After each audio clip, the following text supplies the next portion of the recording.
Hello, I'm Eagle Gardens 1 on Instagram, and this is fucking talking shit with Eagle, episode 368. Hopefully, you guys have had an amazing day. It was just an amazingly beautiful day here in Michigan, and I am looking forward to a great evening. Well, I have an amazing guest with us tonight, Green Bodhi. How are you doing tonight? You want to tell us how you're doing, of course, where we can find you if they're wanting to look you up? And well, it'd be crazy not to be following you already, but there could be some kind of miracle. They're not. I'm sure there's a lot of people not following me, but that's life. I'm not that popular. So, yeah, man, I live here in Oregon. Kind of been a West Coast native for a long time. We're doing most of our stuff up here in Oregon and California. Doing a lot of consulting other places too, but just sticking in these two states as our resident states that we're in mostly. So that's where we're at for the most part.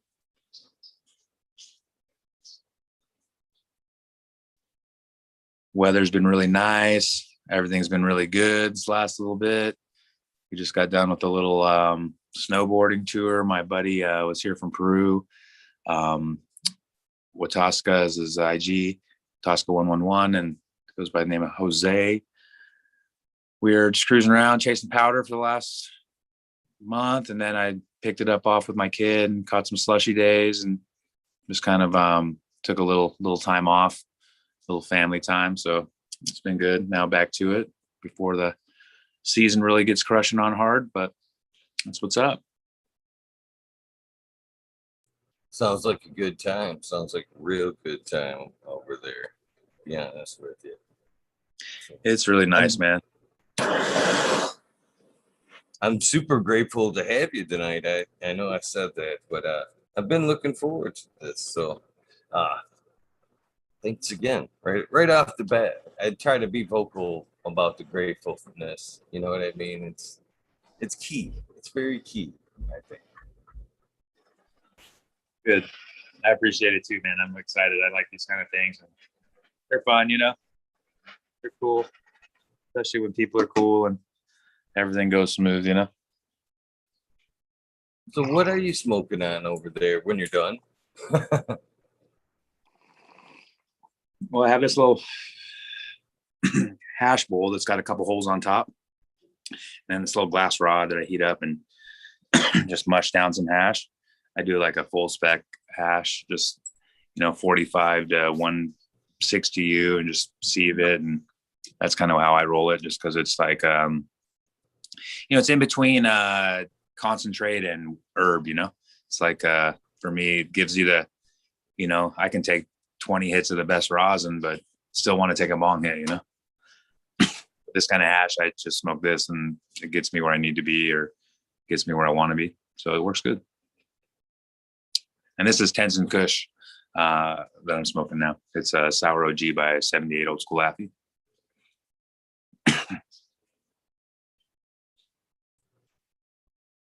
I can appreciate that style of bubble right there. I don't think enough people actually appreciate it enough as much as you and I do. But I find it to be it's just a not knowing thing. I think because of the dabs and the recent, push of being able to just get flour, people kind of forgot like a old school or bubble hash, water hash type hash. And it's amazing. Lately, I made some not so long ago. Actually, got what's left of a nice sized jar here, and and I pass it out quite a bit to people. It was, and it's funny when I give them to them, they look at me like, "What is this?" And I'm like, "It's." They're like, "Is this caramel?" Okay. What do I do with it? Hey, well, you can put it in a bowl and smoke it like that, or you can. I like to make a nice little worm and throw it in the middle of my joint, and it kind of just adds to everything. And then the next time I see them, they're like, "That was good, very good." I'm like, "I'm glad you enjoyed it. And hopefully, it's not your last experience with some good hair." back in the day, we used to not even sieve it. You know, we'd like make the hash, and then I back then I'd separate every single bag. You know, and so I'd have a bunch of bars. You know, and they each bar, depending on the strain, it'd be a little more caramely and a little more melty, a little golder, a little browner, depending. You know, but then after now, I just do 2 washes and catch the 45. This next time I'll probably just catch the 45 and the 110. But you know, I'm not I don't know, I'm not so much of a like connoisseur of the hash thing in the context of like current day style connoisseur. I'm more like old guy style connoisseur, you know. It's like, because back then we used to have like these flat bars, you know, because you know, you put them in between a silk screen and you'd press them with the paper towels on both sides, so you'd like get as much water out as you could, and then you let it dry. And man, those things would be like, you bust those things open and be so gold inside, just like coated with caramel, it looked like, you know. And they're really nice, you know, really nice. But it's seemed like a thing of the past now. It was really nice because you could travel with it a lot better, you know. It was easy to work with, easy to store, easy to save, didn't degrade fast. I don't know. It's still a thing I like a lot. Just, and especially for the experience of it. I haven't found something that you can get that kind of complete experience with, I guess, yet. So age. That definitely describes the way I make my hash still today. That's the way I'm still teaching it, to be honest with you. I've made a couple of hash videos in the last year, last 2 years before that, and that's still the same method that I'm pushing right there. Is that one pretty much press and then, you know, let it dry. You know, one thing I have kind of learned in that dry is a little bit of freezer tech. I still leave it in that puck, you know, that you squeeze or bar as you refer it. But in some cases, well, up until late, to be honest with you, I'd put that puck in Prilex, and then I'd put it in the freezer, and I would slowly sweat out that moisture. You know, it would get a little frosty in there. I pull it out and then let that dry out, put it back in there and let it pull out that moisture. Do that a few times and then store. You know I've gotten a good majority of the water out. These days, In between freezer, you can laugh at this. You can laugh if you want. You can you can scoff. I totally, it's okay. It's okay. But I actually had worked with a herb dryer company a long time ago, a couple of years ago now, and it worked excellent for drying your cannabis. And then I seen somebody what is using it for. It's My Herbs Now is what it is, and it's a herb dryer. It looks similar to like a dehydrator. It's been altered. You know what I mean? That they have their own spiel. I'm not going to get into that, but I have seen some people curing their hash with it, and so I did a side by side, like just kind of letting it air dry versus some in the dryer. And I was so quickly impressed with what was the hash drying in the dryer that I quickly kind of pushed everything into the dryer there. But it works well. It's a nice warm temperature kind of cure, and it does it just like I would normally do it. You know, it kind of hardens or leathers. Yeah, that's without the freezer. And it works well, you know, a day and a half, and it's pretty much ready for long-term storage. Hasn't hurt the terps at all, you know. Does it darken up much, or does it stay lighter? Oh, it does darken a little bit, but for me, I've always kind of looked at that darkening as a quality factor, to be honest with you.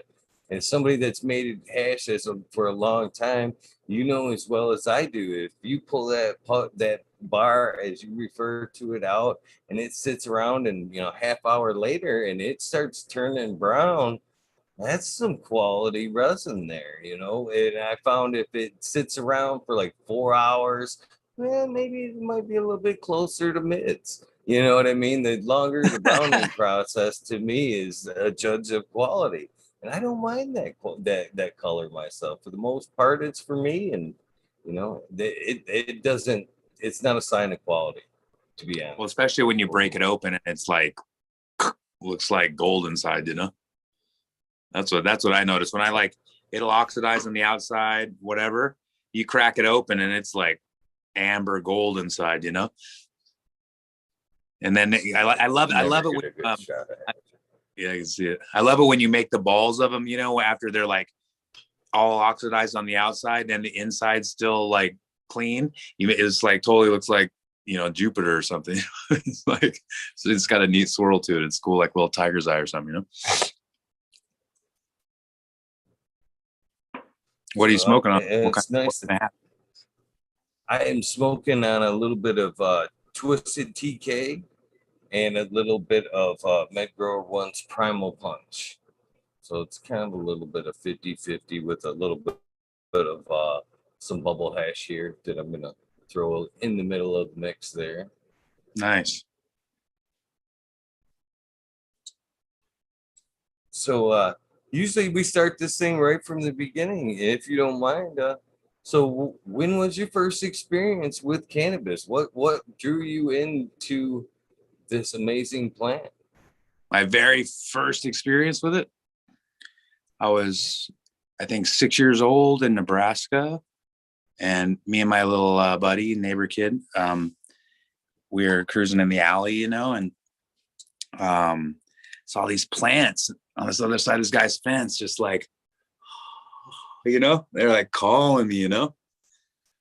So we jumped the fence, ripped them out of the ground, took them to my house, and put them in this like swimming pool. One of those like 4 foot, you know, half foot, 8-inch deep plastic swimming pool. One I used to like mix dirt in back in the day, you know. Put them all in there, filled it with water, and was just like stomping around in it. My dad came out, you know, and he's like, "What the fuck's going on?" Blah, blah, blah. Because like we didn't even know what it was, you know.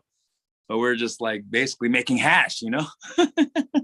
But like, so all this weed, it was, I don't know if it was like just ditch weed or if the dude was growing like plants in his backyard or whatever, but either way, that was my first experience with the plant, you know, like it's it drawing me, you know, in that kind of way that was you know, kind of beyond explanation, you know, in just like now, but just it was just very innocent then, you know, very free, you know. So it was, so that was my first experience with it, of the plant, you know, showing me we had some type of connection.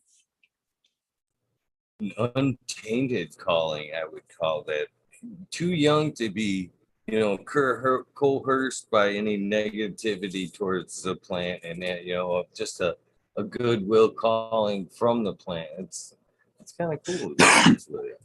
What's funny is the only thing I can think of why I did that, right, is because it's probably you know, I used to watch Bugs Bunny when I was a kid too, you know. So like there was this cartoon of Pepe Le Pew, you know, he was making wine, you know, and he was doing like he's crushing the wine just like so that's the only thing I could think of, you know, like when I look back at that, like why I would have got that imprint, other than maybe, I mean, because, you know, water hash is a new thing, I think, you know. I don't think they've been doing that technique in the ancient times, you know. So, or I don't know for sure, but from my understanding, it's somewhat new, you know, from either Mila or, you know, someone right before her, or you know, or around in that zone. But from my understanding, it's kind of a new thing, you know, using water to extract, using cold water to break trichome heads, basically, you know. That's from what I've gathered too.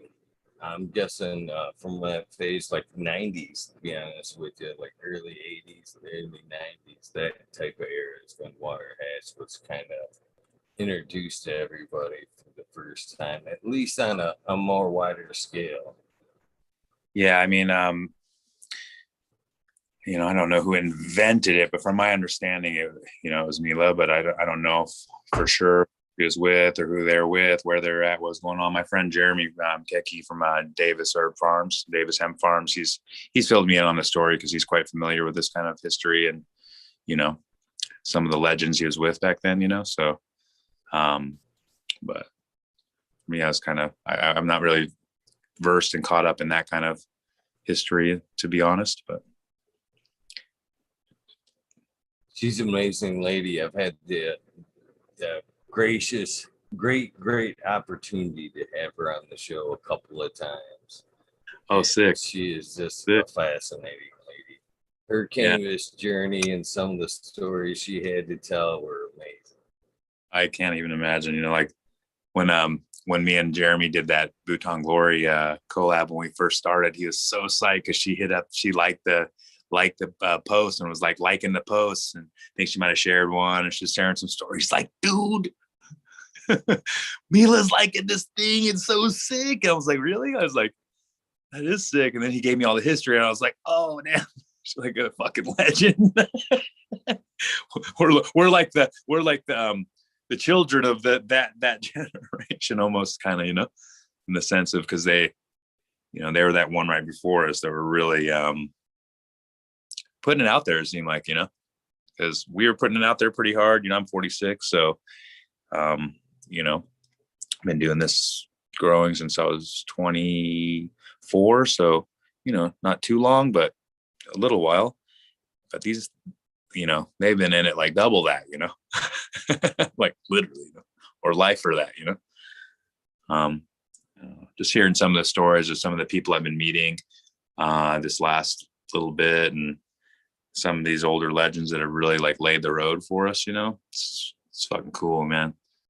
They really did something special. But when I feel it and when I see it, you know, I think it was more the plant, you know, because I think most all these people, you know, what it's seeming more like to me, at one point I made a pact with the plant, and you know, very esoteric, spiritual thing, you know, not for, you know, basically if I would do my best for the plant, it would do its best for me, you know, and kind of way, you know, more like maybe like I'm a bee and doing the work, you know, and it's getting out there, you know, in the way it wants, you know. That's just my own internal perspective. But when I really committed to offer myself to that in an altruistic manner to help others, because I really couldn't find another way to do it in a grand way, everything started to change, you know.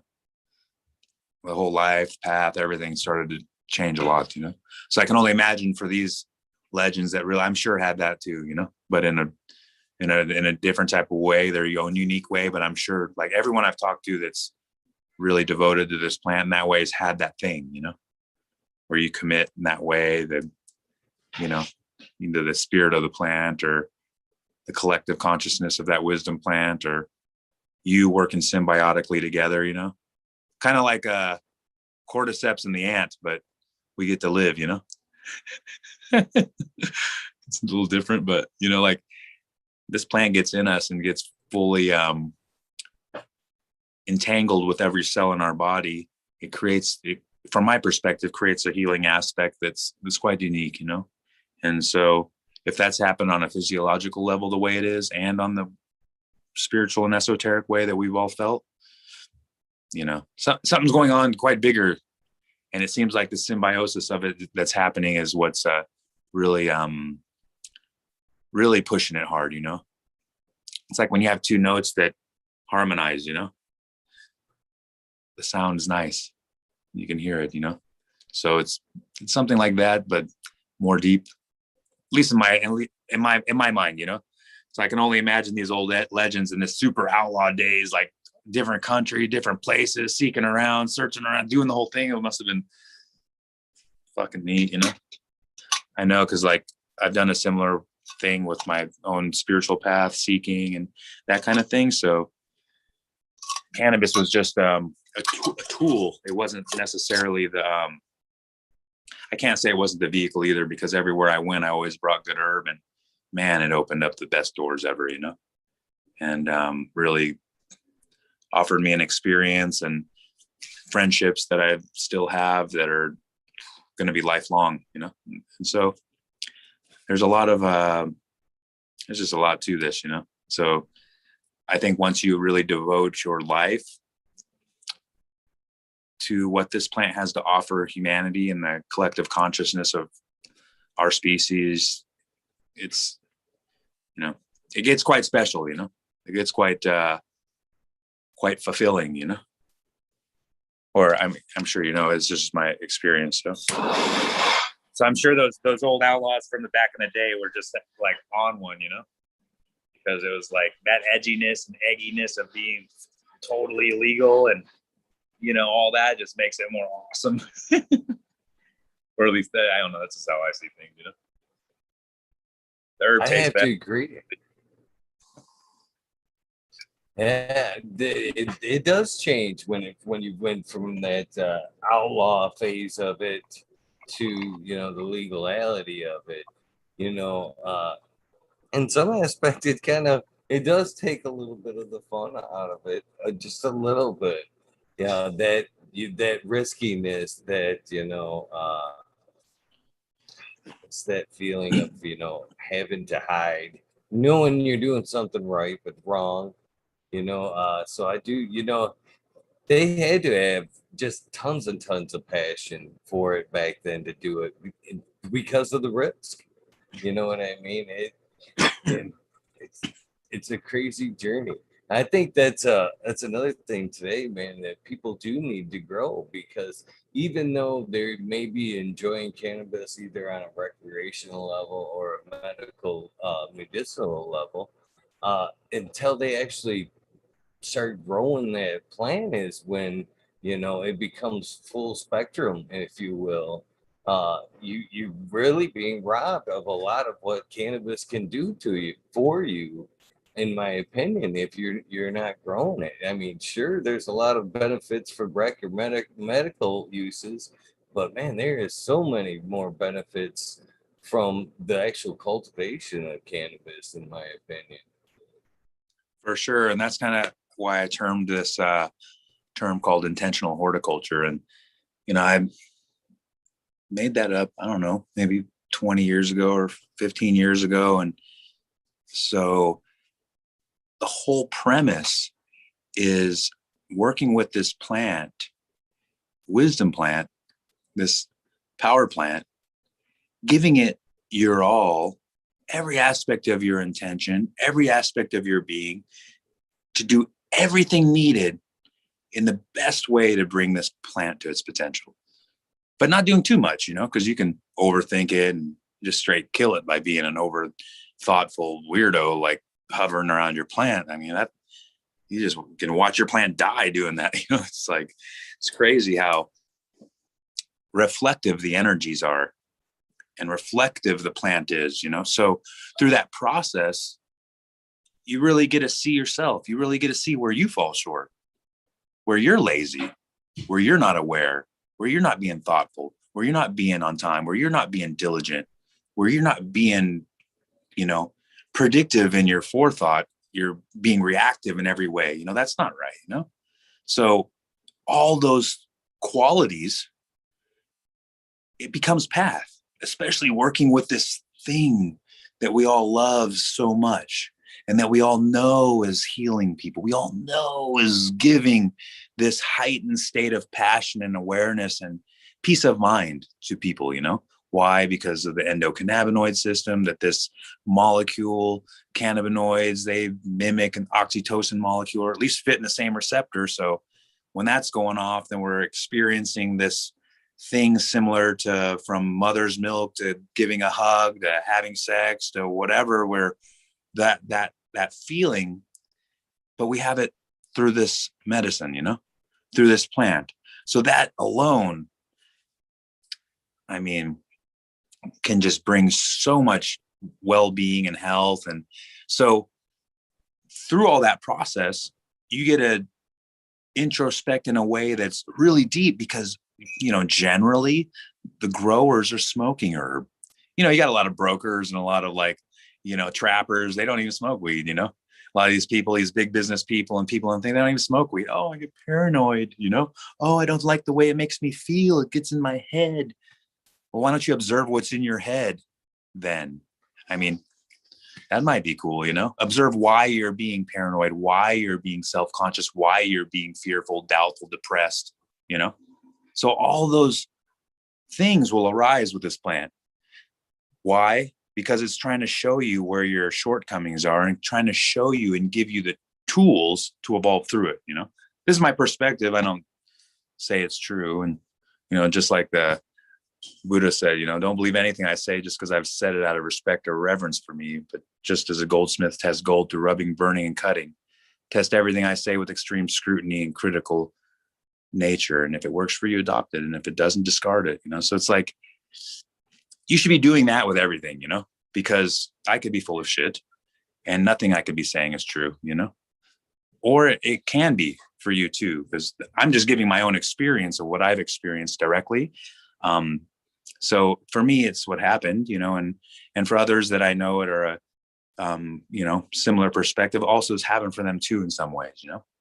So back to that intentional horticultural process, it's really a process of evolving our mind through the relationship of caring and cultivating a wisdom plant, a power plant, you know, something that's got the capacity to open gateways of awareness in your mind that most things don't actually, you know, even ayahuasca, LSD, mushrooms, all this stuff, they can give you a good punch and you can really get a good epiphany. But if you don't have the tools to evolve your mind and change your reality, then it doesn't really matter, you know, it's just a dream, you know, where you were evolved at one for a moment or two, you know, then you came back to the real world, started doing your normal relative dramas. And next thing you know, then it didn't work, you know. But cannabis, I mean, we all know, because even I'll smoke 1 hit, 2 hits, 3 hits. Next thing I know, if I do something weird, I'm self-conscious on it. I'm observing it. I'm analyzing why I said that. Was my intention clear? Was my intention pure? Was I being self-centered? Was I being arrogant? All this starts to come in. So I start to analyze every range of my emotional state and my reactionary state. And I do my best to find the triggers in my body and analyze that and focus in breath and try to deal with all this stuff through the help of this relationship with this plant, you know? And so, I mean, it happens too without, but for me, it's honestly a type of shortcut, you know? And a lot of times people don't understand with the path of poisons. It can be a really quick path, or it can be a really, really long path because you didn't have the information and you, I don't know, started talking to elves when you smoked DMT or something. I'm not sure. And you thought it was real, to where you write books about it and you tell everyone about it. I've never seen an elf on DMT, but I've seen all kinds of other things inside my mind and my pineal gland expressing and flowing out more DMT as I engage that receptor response in my brain by smoking it, you know? I mean, I've had the experience of being completely one with whatever the most divine everythingness is. So it's like, I can call it all kinds of stuff if I were to, man, it was very alien at times, you know, lots of music playing at times, different things I've done. It's like, you know, but that's what's happening in here. I wouldn't say that's a real thing in the realm that I'm going to, but that being said, with cannabis, it's more subtle, more direct, you know? I mean, we've all had the experience, take too many hits. We have some stress or struggle in our life. What do? Go to that, start looming on that. Oh my goodness, I didn't do that right. Oh, you know, like, oh, is this gonna end? Or, you know, eat too much edibles. Am I gonna die? You know, like, is my heart even beating? You know, was 1,000 milligrams, I think might have been too much, you know? So those kind of self-introspective engagements that happen through that process of the relationship with this plant, it's like very unique. So through cultivating it, through being there, giving it everything it needs, taking care in every single way, it'll give you the result of all that care, you know? And I haven't found something that shows that hard work and care more than this plant.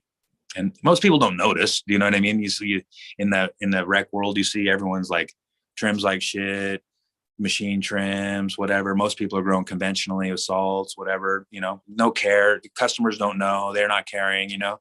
And it's like, and that's still good. And everyone's still psyched on it. You know, a lot of people don't even get the really high level organic, you know, herb that's like someone trimmed every single sugar leaf perfectly. Every single stem they clipped without hitting any bracts, you know, like everything's perfect. Not one hair is touched, you know. Some people do like that too, you know. It's just, you don't see it in the mainstream marketplace really, you know, not too often, you know. So I think all those conditions done in that intentional way cultivates something in our own mind that's very unique and special, you know. So anyway, it's a little long rant, sorry. But hash it. Enjoyed every word of it. Very wise man. You may not, you say it may not be truth, but I found a lot of truth in what you were saying myself. I definitely can relate to a lot what you spoke, for sure. Cannabis is it's a spiritual plant, and it is a very plant of wisdom.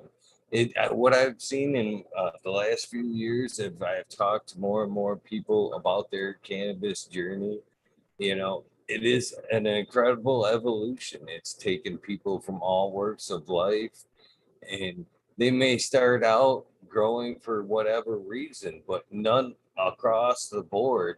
The plant has bettered almost everybody I've talked to in every way across the board, and has brought them more knowledge, because they seek into, you know, plant training, IPM. Moreover, once they scratch and get into it far enough, or a lot of them start right from the beginning with organics. And I found once you get into the organics, now you've almost cracked into like a spiritual kind of growing as well. Because what I found, what you find in the soil is incredible, to be honest with you. There's so much, you know, what goes on in the soil, and it goes on in with us. You know, it wasn't until I actually cracked that door open a little bit and started, you know, I knew there's things going on in our gut, as far as, you know, bacteria and fungus and all that. But I never really understood the direct correlation of how close we are to plants, you know, as far as nutrition they need and we need, and how important, you know, mycology is in the whole game plan of, you know, how they uptake nutrients, digest things, and communicate with each other as well. You know, so it just draws people in deeper and deeper, you know, on both ends, the spiritual outside of the plant, and just wanting to dive deeper into knowledge on how to cultivate, and then more about the plant breeding. I mean, it goes on and on and on. As soon as you reach another one plateau, it kind of, you go, okay, I'm gonna walk down this road for a while. It's an amazing plant.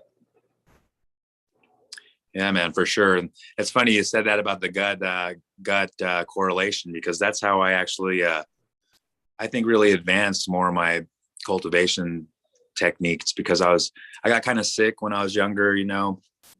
I was growing, you know, kind of pseudo organic, you know. At first I was growing really organic, but then I grew a little chem for a little while, some conventional stuff with a roommate, and then went back to organics, but it was like kind of half and half. And then, you know, I was having you know, some issues with my body. I was heavy metal toxic. I had like 49 parts per million mercury in my body, which is like, I think safe is 3, 7 is extreme. So it was like, you know, 16 times safe, you know.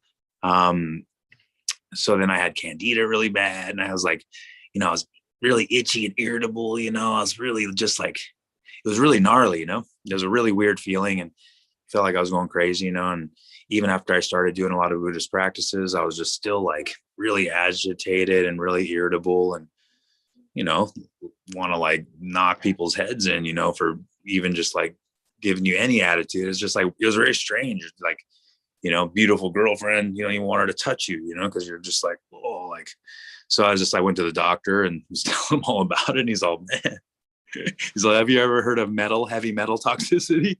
I said, no. He said, sounds like you're extremely mercury toxic. I said, what, really? And so then we did the chelation, and I was extremely mercury toxic, you know?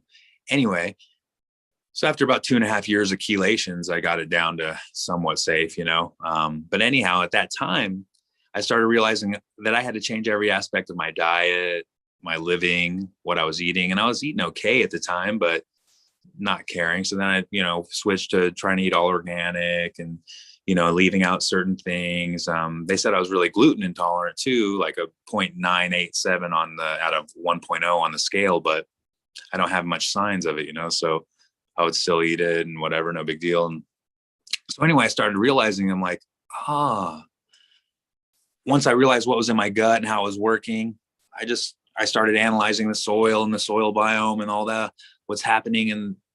And you realize that it's all the same, you know, in a lot of ways, there's so many analogies. It's like a mirror, you know? So, and once you start being able to give yourself all the conditions to promote your potential, you start realizing that it's like that with everything. Everything's conditional, you know? So if everything's conditional and you can analyze logically the prime conditions of something through understanding and knowledge, then you can alter those and create the conditions for something that's going to benefit it most. Really neat things start to happen, you know?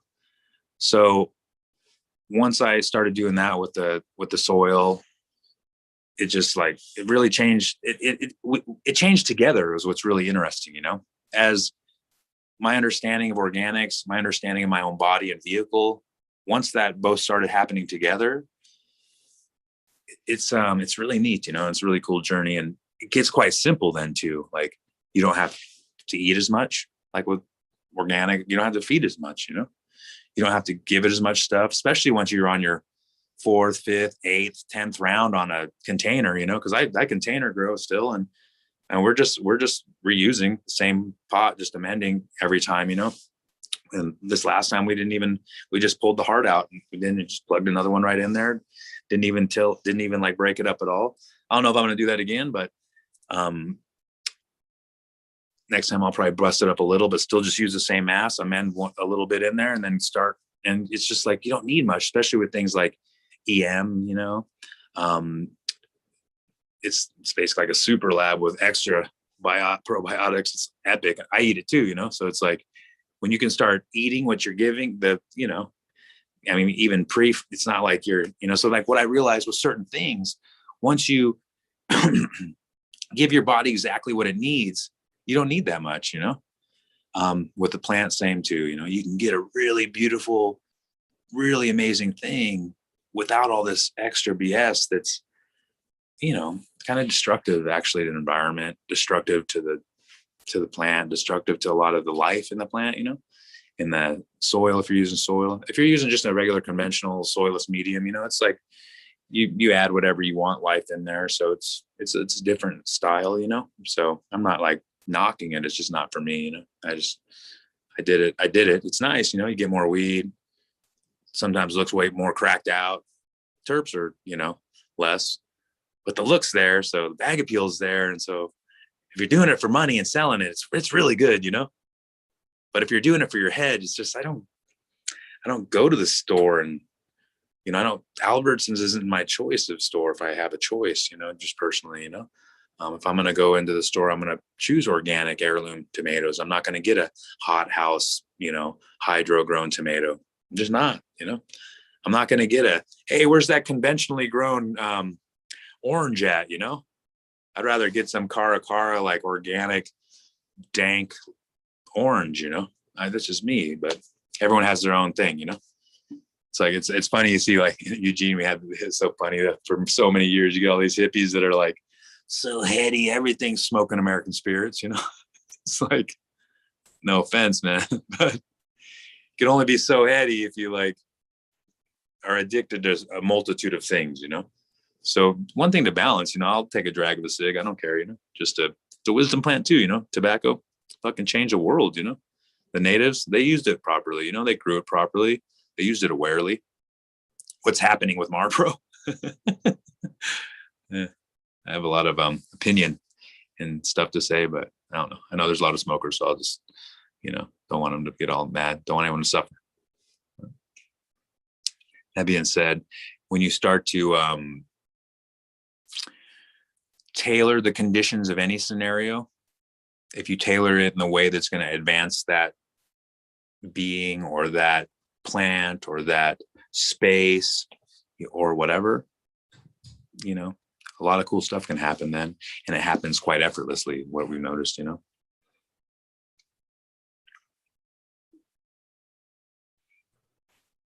So, I'm currently working my way through new mediums.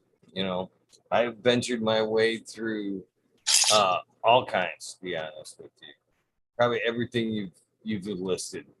Have you Everything done you've listed, aquaponics? and probably done some, to be honest with you. Have you But done aquaponics? I've changed. Well, I changed in the beginning. It's kind of funny because I had I have not. That's one of the maybe someday. That's one of the fun things about cannabis that it still kind of draws you on. You can still, I know I want to do to try this. It seems like a great way, and it's already on the organics path anyway. So you can actually feed yourself and your plants off a system like that if you did it right. I would think. But I'm actually getting back into like a more soil type system now, coming in from cocoa. I had a friend of mine, Smiley's Gardens, who does like an organic takeover once a month. He just had Dutch Blooms, Josh from Dutch Blooms, on this last month, trying to teach that organics and regenerative type of gardening. But so he was nice enough to bring me a couple earth boxes with a Coots mix in it. I know I heard you say you were saying, a little less, you could get less. Well, in this instance, right next to my cocoa, it outperformed my cocoa. And there wasn't the lag in organic that you always hear. Organics doesn't grow as fast and all that. The yield isn't as good, but better turks. I didn't find any of that to be true. And the side by side, it kept up just as well. And that was one of my other draws of wanting an organic type of medium in my garden, was because I am a caregiver. It is a medicine, not just to me, but my patients as well. So I am concerned. Even though I do grow in salts, a little bit of organic mixed in there, it's an up and down, and it's still an evolution. It's many years since I'm into it. Now I'm back to the organics, and I've seen that now that it can work in the current system. I'm definitely trying to bring it back. So I've went out. I've got uh, I've got 4 different types of soil, I guess you could call it. One of them you can see behind me, it's like an M3 mix, and it does have perlite and vermiculite in it. And I'm still like, when I look at that, I scratch my head and I think soil, not so much. I don't go outside and see that. So I'm kind of, the other one's a little less, a little more of this, that, and I'm kind of leaning more towards the other brands so far. But my main concern is like the future. As you stated, I've talked to a lot of people about organics, and now I'm thinking about next runs, and maybe just amending these, or different. I'm thinking of the future, no more of taking it out, getting rid of it, all that. I want to try to have a few runs on a soil, maybe amend in between. But I've heard you talk of like 8 or 9 runs in like a pot, So how do I, like, with these herb boxes that I've got, behind me? I'm wanting to put them back into run. How should I go about like amending a pot? And do you lose aeration in time? And or is that in forethought of setting up that pot, for the long term? Well, usually what I'm doing is Aeration. at the end of the run, I'll dump the container, smash it all up, take anything that's like, really dense out. The root heart I'll take out. Even though it's packed with goodness, I still take it out. And then I'll take any real matted chunk root out. But then other than that, I'll leave the rest in.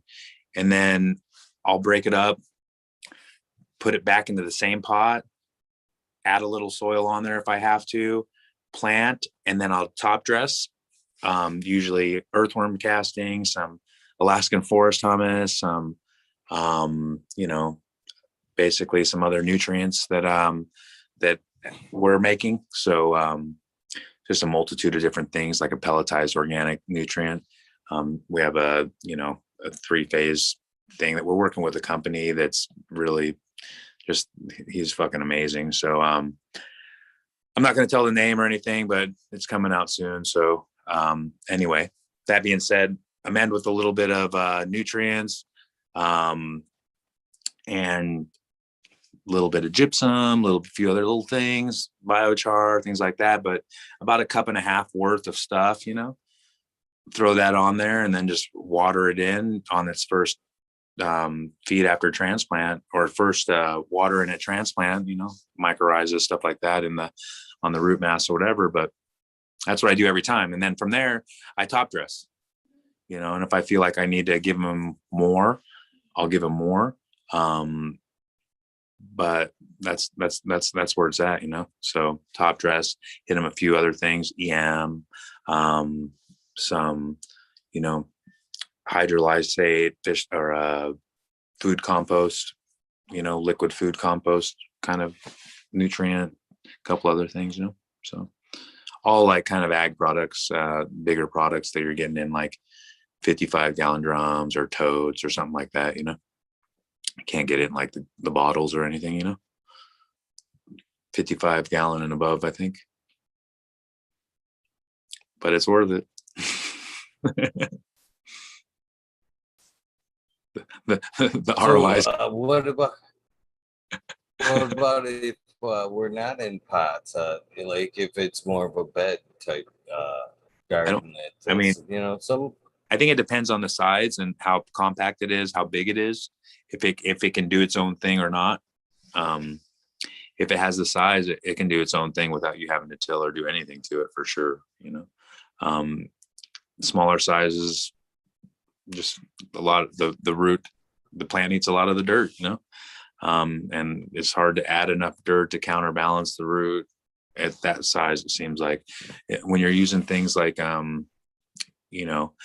good beneficials and good probiotics, it seems to digest the decaying root mass pretty well and root matter pretty well and get it usable, or the plant kind of takes it over. And, not really sure what happens with the roots, to be honest, because I had a really big pile that I left out for, a couple of years, just black plastic on it and open it up, this kind of thing. It was all the dirt I just keep putting in there when I wasn't reusing it. And after a couple of years, I opened this thing up and was moving, so I was going to take some, and I opened it up, and the entire mound was like these little glass roots, the tiny little roots. They were all connected. It was like one giant root cake, It was just like one giant root cake. So it's really interesting because like all the dogs coming in here, but it all just stuck together, So I don't know if it was all the mycorrhiza and the fungi and everything, just like, interlocking together and creating one unit. So I'm not sure how much of that happens in the root mass in your container, and if it doesn't have the size, the root cakes up and gets pretty big versus the soil that's there. We're experiencing that on our, I don't know whether it's like sixth run or something, 7th run on these 10-gallon smart pots.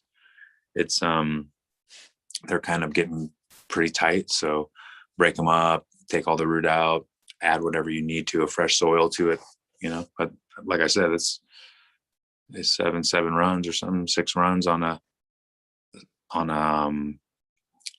10-gallon smart pot, which is, I don't know. I didn't know you could do that before. So like, honestly, I just would throw the shit out. I would say that's pretty dang good, to be honest with you. Yeah, 10 runs on a 10-gallon. That's what I'm running, 10 gallons.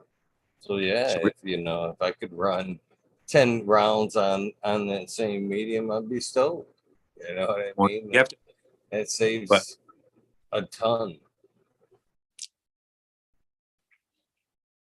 yeah, I mean, it's hard to throw away all those worms and all the like life you I'm like. looking forward to that organics. A lot of top dressing, a lot of castings.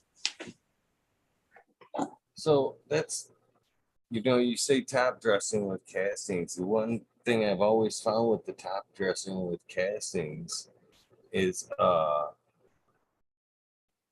they harden up the top of my soil. And they make watering a problem at some point. It's the only downside I found with the top dressing with earthworm casting. So is there something else that you'd feel is a good substitute, or do you have a tip of top dressing with earthworm casting so they're not so water shedding? I use forest humus too, and then we'll break it in. But yeah, no, we don't have that problem with our soil because our soil, I don't know, it doesn't cake like that. Maybe there's a lot of peat in what you're using or something. I'm not really sure. We do weird, we're using a lot of peat too, but or maybe it's the cocoa or the type. I'm not really sure, but we don't get much caking on top, or we'll break it up too. But also it's the type of we're using a dram sprayer too, so it has a lot of pressure, so the top inch or two of the soil is always breaking up and aerating, and it's driving that top dress and that forest humus and castings down. Maybe it's the combo of the forest humus too with the castings, why it's not caking on ours. But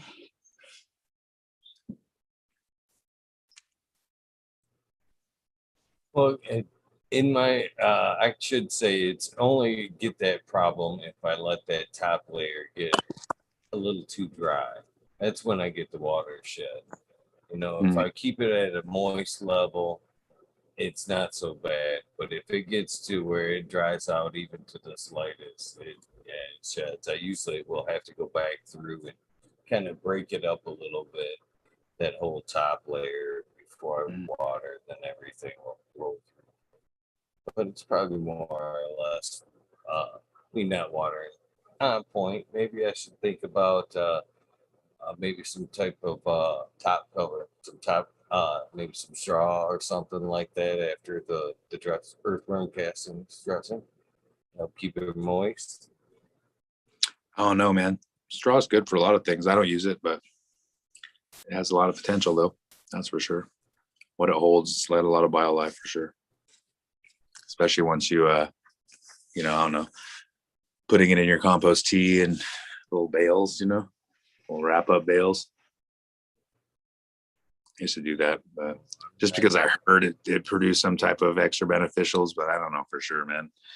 I'm not a biologist, so, and I'm not that studied in that kind of stuff. I'm more studied in philosophy and psychology. So, all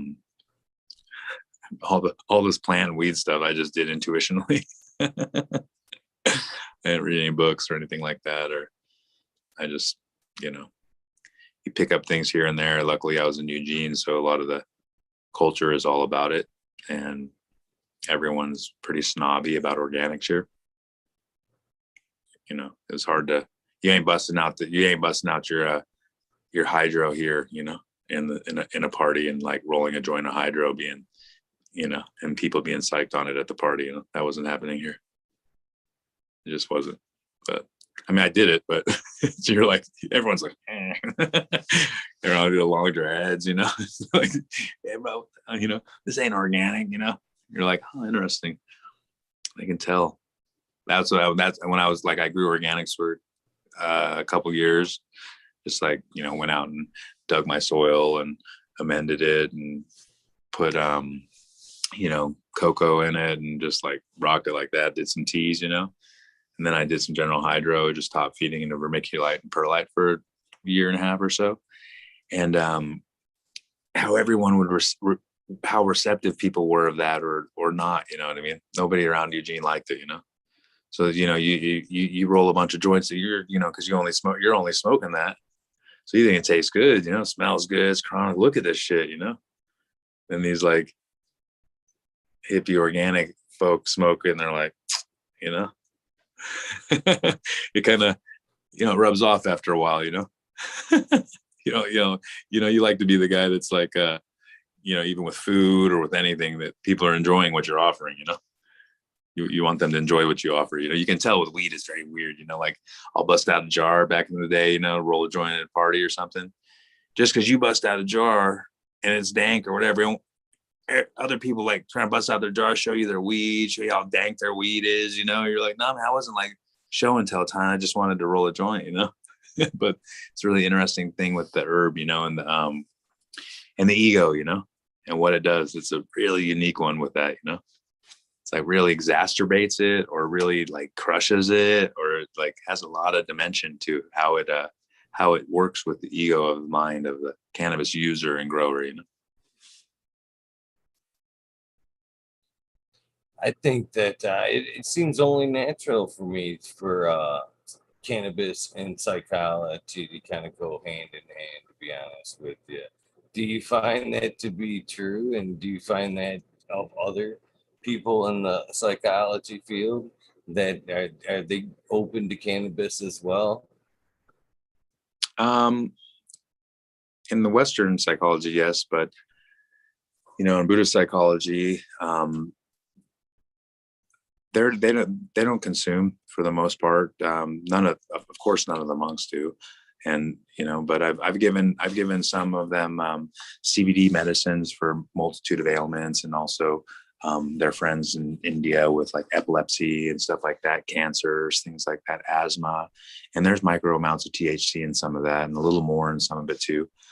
So in that context, they've utilized it as medicine, but not in a way of altering the mind in any way, So in Western psychology, for sure, obviously, I'm not to say that there aren't lots of spiritual practitioners, Buddhists, whatever, that don't use cannabis for the psychological medicinal aspects that it offers, but not in the like scholastic rigor, I guess, it's very, very strict in that context, and they're, monks have taken vows and everything. They don't have no use, no need, no desire at all. It's what I've noticed, but as a medicinal sense, if they're experiencing some type of, headaches or some type of, their family, like I said, with epilepsy or cancers or them, they've utilized the medicines then.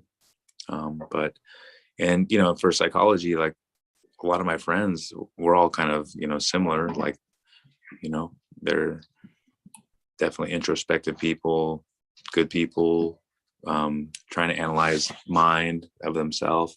I mean, my friend is just like my friend in Peru, my brother Jose, he is a psychologist. So, I mean, and I think he loves weed more than me even, so it's and he's definitely loves the study of mind and loves to help people in that context too. It's really hard because a lot of people, they might think the things, but they don't have the words maybe to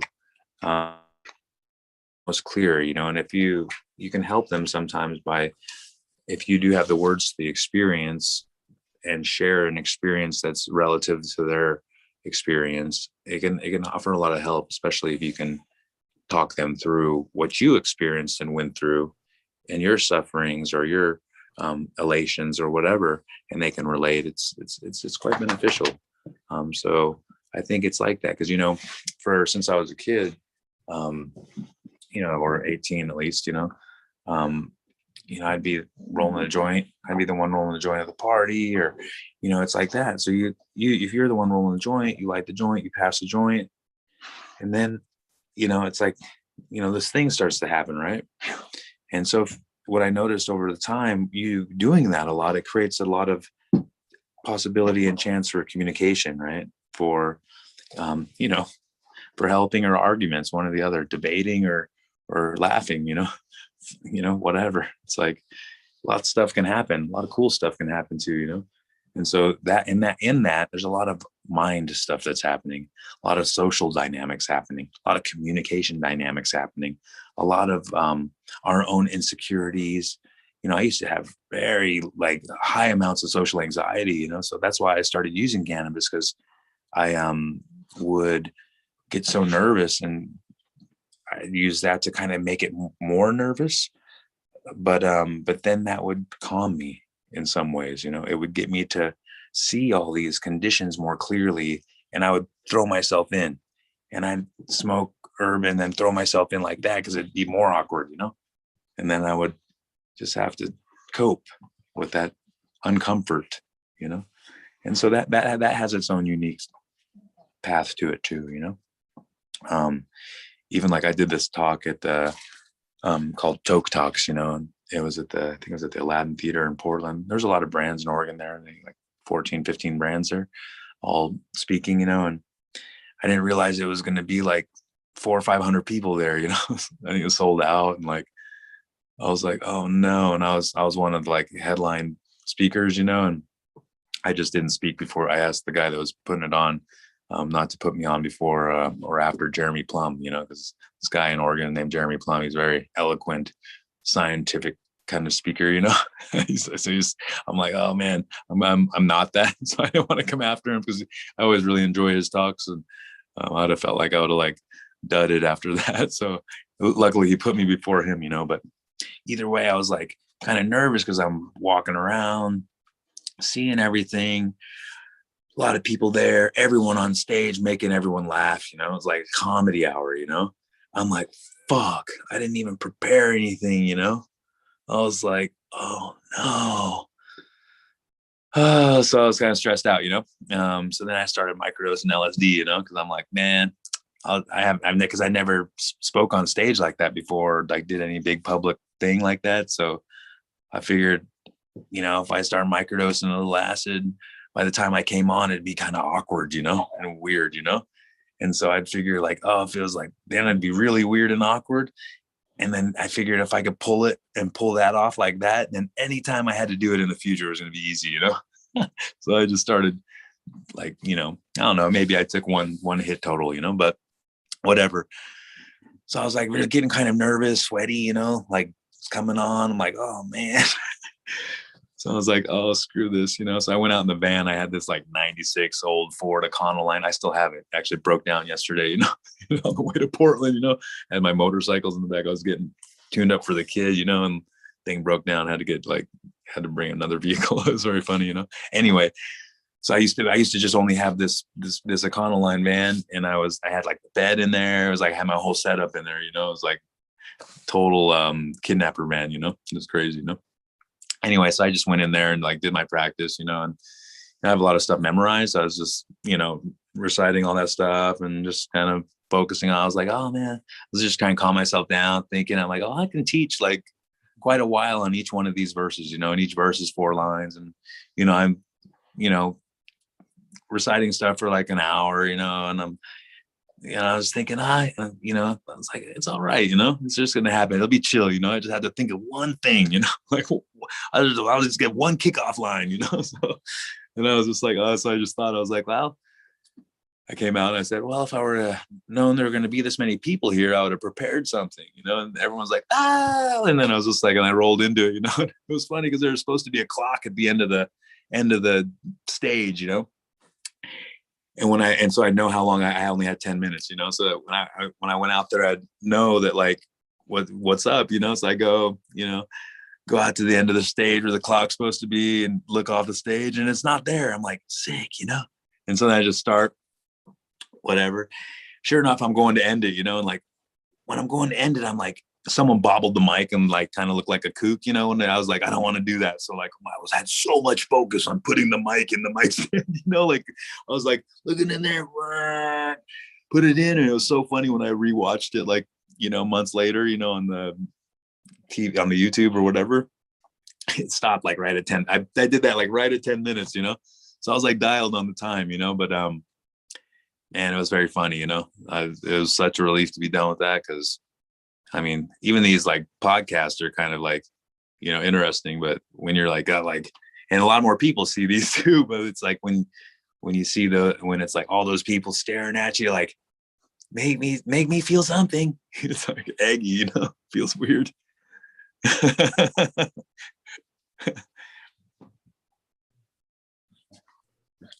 It's funny you say that because I can see that, to be honest with you. You know what I mean? To the live aspect of it. But it's kind of funny you say that. We actually have 107 watching us right now. So, Sick. you know, I've actually had it happen to where it's the other way, to be honest with you, even though these eyes aren't upon us as like you speak of, like, you know what I mean, in that live aspect. I've had times where we went live and you couldn't see the chat rolling or whatever, and it was just that awkward feeling the other way. It's like, this just isn't right. I'm totally off rhythm. There's one night that it happened and I could sense like crickets. I mean, I could just sense like a distance of emptiness. I was like, oh, what is going on? I couldn't get in rhythm of like talking. It was quite the same but opposite, to be honest with you. It was. You hear comedians talk about bombing, you know, and that would suck. It would suck, you know, like it would really, it would suck, but I'm sure it'd be really good for all your ego that thinks you're cool, you know, all that thing that like ruins your life. I'm sure it'd be good for that. But man, it would like not feel cool, you know. That's just at least my perspective, you know. I hate it looking was weird because I wasn't. I'm sorry, I didn't mean to cut you. No, you're all good, bro. All good. We're all on the same page. It was with Matthew Gates, the IPM gentleman. You can catch, he's on Growing My Fellow Home Growers one to other things. But it was weird because we both sensed that emptiness. It wasn't just on my end, it was on both ends. It was like super weird, the cricketness, the emptiness of the, it was weird. It was just weird. Yeah, no, it's sometimes it's like that, man. You never know. You can get it, you can not get it. It's like same like athletics, whatever. You know, sometimes you get in the flow and it's like epic art, whatever, music, you know. Man, I can be playing like one chord, you know, and like doing that really good, or playing just one little scale, one string even, you know, and make it sound better than if I'm like trying to play sometimes, you know. Sound like I'm like, I mean, I still suck anyway, but I you know, sometimes it sounds better than other times. When you get a little more in the flow, you know, it's always better, you know. And I think same with these, all the same, you know. You ain't in the flow, everything's like, oh, oh, oh. All the two people tune in are kind of, you know, vibing off that. It's like that, you know. Then everything gets, once it starts, the ball starts rolling that way, it's like hard to recover sometimes, you know. So I can't help but wonder, you know, you talked on several occasions through this conversation of like having like a calling with the plant. So, I in that same aspect, I think we get robbed as consumers, and I'm not necessarily a person that goes into the dispensaries or provisioning centers, but at one point I had to. And I think we were robbed of that sense. We don't get to smell or, you know, get a good hands on with the cannabis that we're about ready to purchase. But do you use that as, you know, a guide as well with strains that you know, fixing to grow? Do you have a, you know, you find a relationship with it, a calling with some strains that you want to put in your garden? Oh, for sure. The stuff I want to grow, I don't think most people want to smoke. They don't even know what it is, you know, like literally, you know. So even I get sweated from my friends. They're like, dude, you're like growing strains in the 90s, bro. like what's happening, like get with the times, I'm like, eh. I like strains that make you paranoid and all like, super hyper and weird, make your lips sweat, like that's the kind of stuff I like, I like other stuff too. I like OGs and that kind of thing. I like some of these new, some of the new hype cuts are pretty cool, but some of them aren't that great. I don't know. But the marketing's epic on a lot of them. That's 100% for sure. So whatever's happening is it's happening. That's for sure. I just see a lot of the strains that I don't smoke any herb from shops. Actually, I've only bought weed from a shop one time, just because I wanted to buy it one time. I actually bought it from Pharma, from this guy Jeremy Plum. He grew it and it was in some living soil, so I just wanted to try his herb. Other than that, I've never actually bought herb from a dispensary, or I generally don't consume other people's herb either, just because I don't know, I'm kind of weird. If I don't know who the person is personally and stuff, I'd kind of just like, I'm cool with it. Not to be a weirdo. I just have that kind of thing. I wouldn't even actually put myself in the position actually to probably, if I am smoking someone else's herb, we're all probably family anyway. So I'm, it's all totally welcomed, but for some reason, I don't know, for some reason we're smoking my herb all the time, or the herb that we have, which I don't grow personally. I teach the people to grow it, and these good-hearted, amazing individuals just fucking crush. So, and it's a lot of it is because of who they are. We've had people in and working with us that are a little more arrogant and don't want to follow the SOPs, meaning give your all in a way that's from the deepest aspects of your heart, and it shows. But then when we get the ones that do that, you're like, wow, man, fill my jar, bro. Fill my jar with that herb. You're such a nice guy. I love smoking your weed, bro. It's like that, literally, So I don't know. That's just my own experience, because for me, as a, I can grow it pretty well, but when I was able to teach people to grow it as well as me or better, that was fucking cooler, for me, as a teacher in that, it's cooler to teach someone to do something and then them do it as good or better than you, and you smoking that, it's like has this thing, it's really special, so for me at least, I find that thing, and to be able to find people that can do that, it's really nice. Feels good, meaning gives you I'm not really too into hope, but it does give you some hope, it's an interesting world out there. So, doesn't look like it's getting better. We're trying to go to Mars. That is the attitude.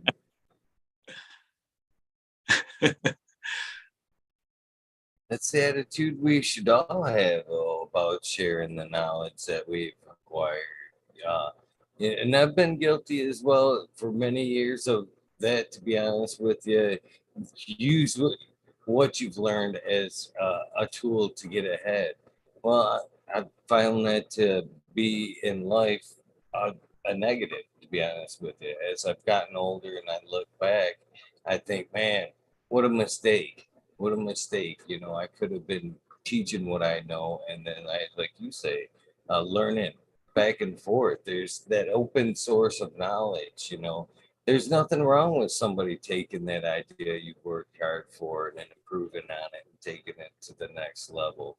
Sometimes, we're limited on our perspective, our box. You know what I mean? We can only take things so far, and it takes a fresh mind to go, that's good, but if you did this, you know what I mean? You just didn't see it, you know what I mean? And that's the way things should move forward from now on. That's kind of the attitude I've taken the last few years. And I wish I would have started in my journey way with that attitude. Yeah, it's been really nice, being around a lot of I've always had a lot of younger people in my life, either mentoring or friends or whatever, but it's been cool because it's like their perspective's fresh too, you know. We get kind of stuck as we get older too, you know. Even if it's good, if it's bad, whatever, if it's in our ways, it's valid, it's all good. But better to be like flow state mind, and better to be always willing to change when a more fresh and evolved perspective can help you reach your potential, you know. So, you know, and that sometimes happens from youth. With my kid, you know, I'm like, man, just trying to like preserve his purity, you know, and his good heart and all this, you know, let him have a good time, do that thing, and I'll give him the, you know, be strict and give him the tools to succeed too. But it's really neat to see that, to see some of my younger friends in their 20s, you know, now late 20s. They were, you know, I met them when they're in their, you know, late teens, and then seeing that happen, or early 20s, late 20s, 30s. And then, you know, it's like, it's been really cool to experience, you know. And over the years, man, it's so crazy giving out so much information with this. A lot of times I've felt pretty disheartened too, because I've been stolen from, you know, taken advantage of. And it's very interesting, you know, with this plant too, the superficialities that come from it, you know. I remember, you know, I used to follow around this band Widespread Panic, and I followed them around the country, and I'd cruise around, see other shows, and I always had really good herb, you know. And back then we were growing like Trinity and stuff like that, Big Sur Holy, and this Trinity smelled like skunk, burnt rubber, tire, you know, so rank. And it was such a, and you know, back in you wander up in like Minnesota or something at an Almond Brothers show, and you get down front with that, or, you know, the first Bonnaroo out in Tennessee, you know, like, and you roll down an 85,000 person show down front with a, you know, big hoot of that, it makes you space, you know, a lot of space. And then all the chicks are around, and then all the dudes are being cool, you know, versus if you didn't have that, you know, it wasn't cool, you know, at all. Cause you just like squeezed your way up to the front of an 80,000 person show, last show, like guitar player from Widespread Panic's playing before he dies of cancer. You know, it's like, you know, so it's like, you see this really interesting thing happen. It's very, to me at those times, sometimes high on acid, whatever. I'm like, man, this is very superficial, you know. Didn't seem like anyone liked me a second ago. I pulled out this dank ass weed. Now I'm everyone's best friend. I was like, this is awkward. You know, it went for me a lot like that. Cause I'm like, man, you didn't like me before when the half breed rolled up in the tight space. I wasn't that cool. And then I bust out this weed, and everyone's like, what's up, bro? You got a lighter? Here you go, man. Anyway, it's been an interesting road with lots of dimensions of my own experience of relating with others, while I'm, you know, generally on a multitude of different entheogens, expanding my mind in one way or another, and trying to just keep it cool and be normal, and just like nothing's going on, you know. So that in its own self created an experience, you know.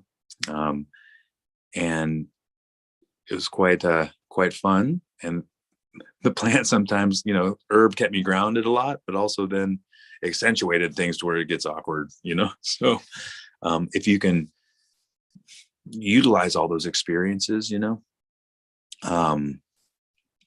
it's quite beneficial, I think, you know. I found for myself, because I used to be a freak, you know, and I'm only like kind of a freak, you know.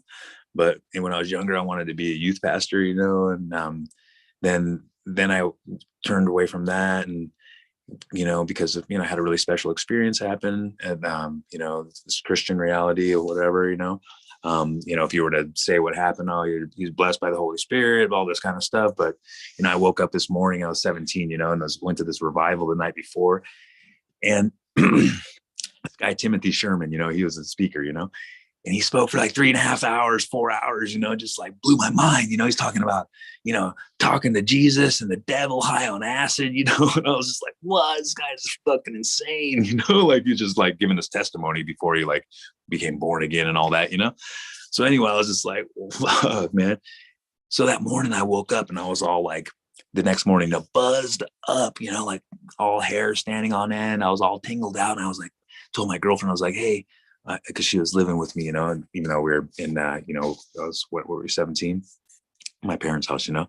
But so I said, oh man, he's gonna call me out tonight and tell me all my spiritual gifts and all this stuff, you know. She's all, oh, yeah, you're fucking crazy, dude. I said, no, I can feel it, you know, it's gonna happen, you know. He's gonna tell me, you know. And I was like, because at that time I was like, you know, wanted to be a youth pastor, wanted to be, you know what my calling was. It was like a whole thing, you know.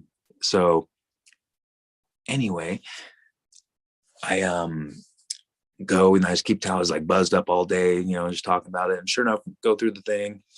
We're at the revival, and it's like going off. He's talking, you know, 3 hours go by, you know, and I was just looking down, I'm like, oh man, maybe I was just tripping, you know, like, and then right when I looked up, he's like, oh, young man, I have something to say to you, you know, come up here, you know. And I said, oh, fuck yeah. You know, I went up there, there's like 300-400 people there, go up there, you know, I'm like, da, da, da. He tells me, he's all, oh, you know, tells me all this cool shit, you know, oh, you have the gift of evangelism, prophecy, speaking in the new tongues, you know, being in a spirit of dance, but not in spirituality, but in sensuality, but spirituality, blah, blah, blah. Just went all this whole thing. You have the, you know, the anointing of John and the Revelator, you know. It was crazy at that time. Like, I'd read Revelation like a bunch of times. I was like a freak, you know. I was like reading the Bible a lot, you know.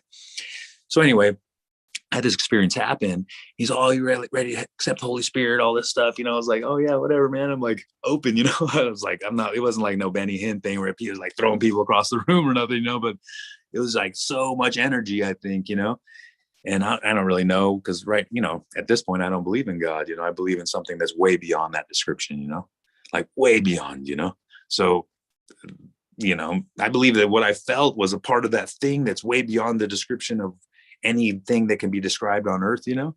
So, you know, but so yeah, no, this energy came on me, kind of like fainted me out a little bit, because it was just like, I don't know, it was just way beyond like experience of oxytocin and, you know, endorphin, adrenaline, reality, just like full. I've experienced it on like, you know, around His Holiness the Dalai Lama and these kind of things and stuff like that, but like not, it's different, you know, more controlled and more, I'm a different human now, I think, maybe too, you know. But anyway, whatever happened, you know. But this, I remember my teacher, you know, his name was Bill Holloman, and he had the whole Bible memorized, you know. So, you know, it's not a big deal to me now, because, you know, in the Buddhist reality, like they memorize 300-page text, like no problem, you know. So it's like, you know, and they have to multiples of, you know, all the higher tantras, some of the lower text, root text, all these things. They memorized a lot of that stuff, you know.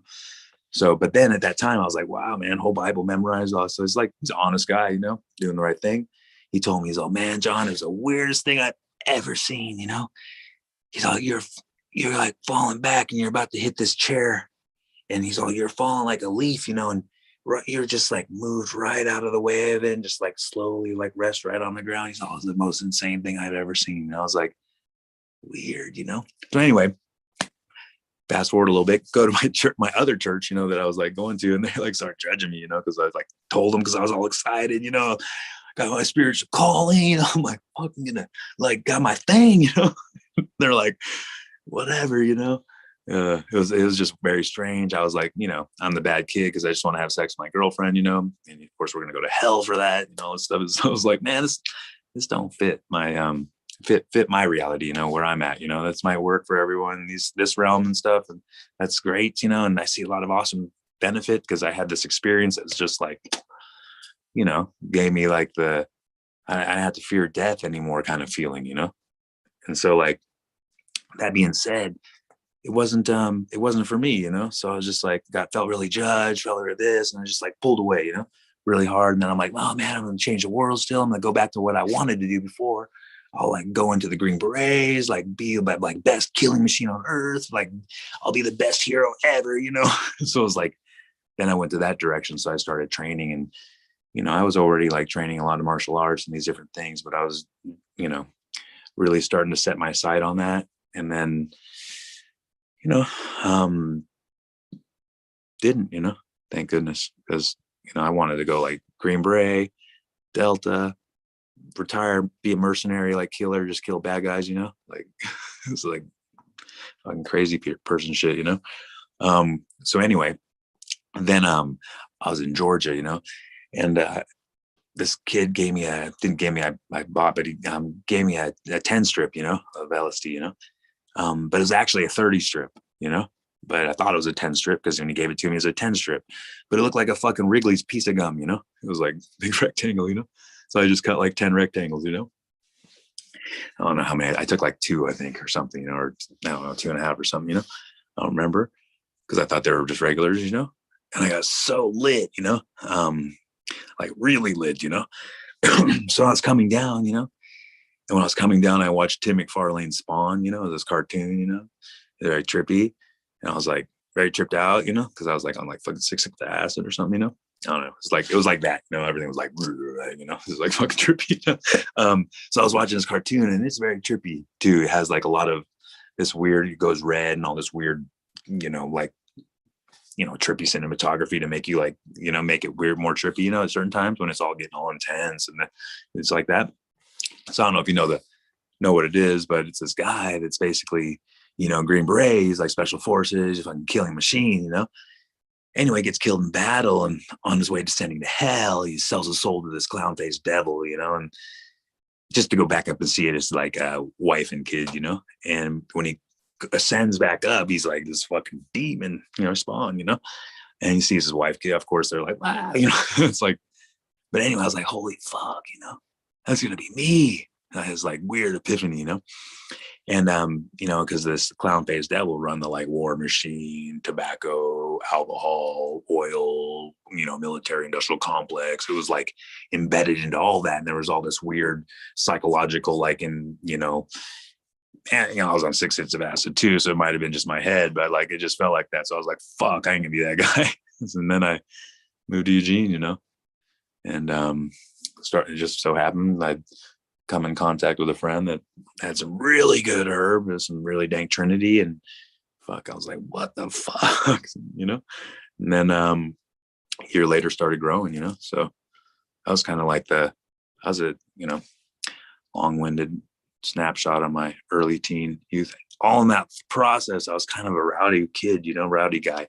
It's not like half Korean. I moved every 2 years, so everywhere I went, like, bullies want to fucking see who you were, so then you had to like fight everybody, till you proved what's up, and so then when I got older, I felt like I was the guy that would like fight with, if anyone wanted to fight one of my friends, I'd be the guy that fought, and then I bounced at a bar for a while. And anyway, when I was out in Georgia, we got really scrappy out there. We like got multiple, like multi-person bar fights. It sucked, I mean, it was all right, but it was crazy, So then moving to Oregon, even when I first got here, I was still really rowdy, because people would pop off and say weird shit and be really aggressive. And it was just cool. You're supposed to just be aggressive back, but not like knock them out, I didn't know that, so when someone would get in my face or, push me or get close to me, I just fucking, like knock them out or something, and then that's not looked upon highly here. So I calmed down a lot. And when I started growing weed, it helped me calm down a lot too, because you don't want to be the guy knocking people out while you're like growing like illegal grow.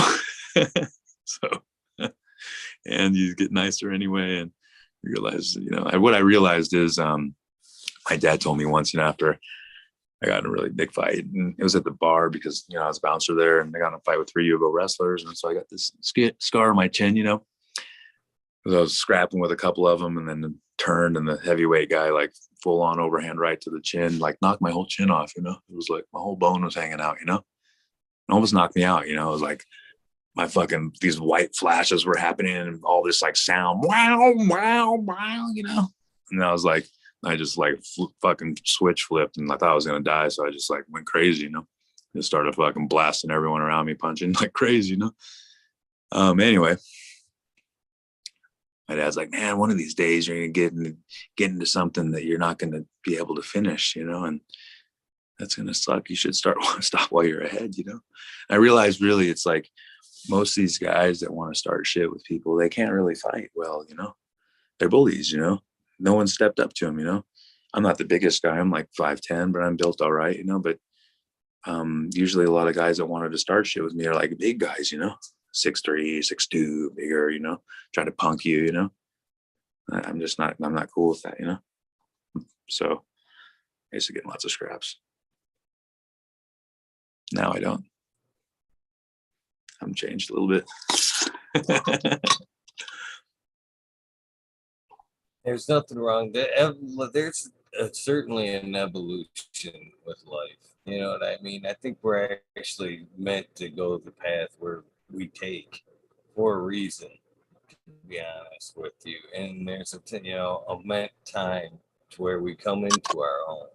I think there's some lessons that we're just meant to learn throughout life, to be honest with you. Because like I said earlier, man, there's so many things I wish I would have learned earlier.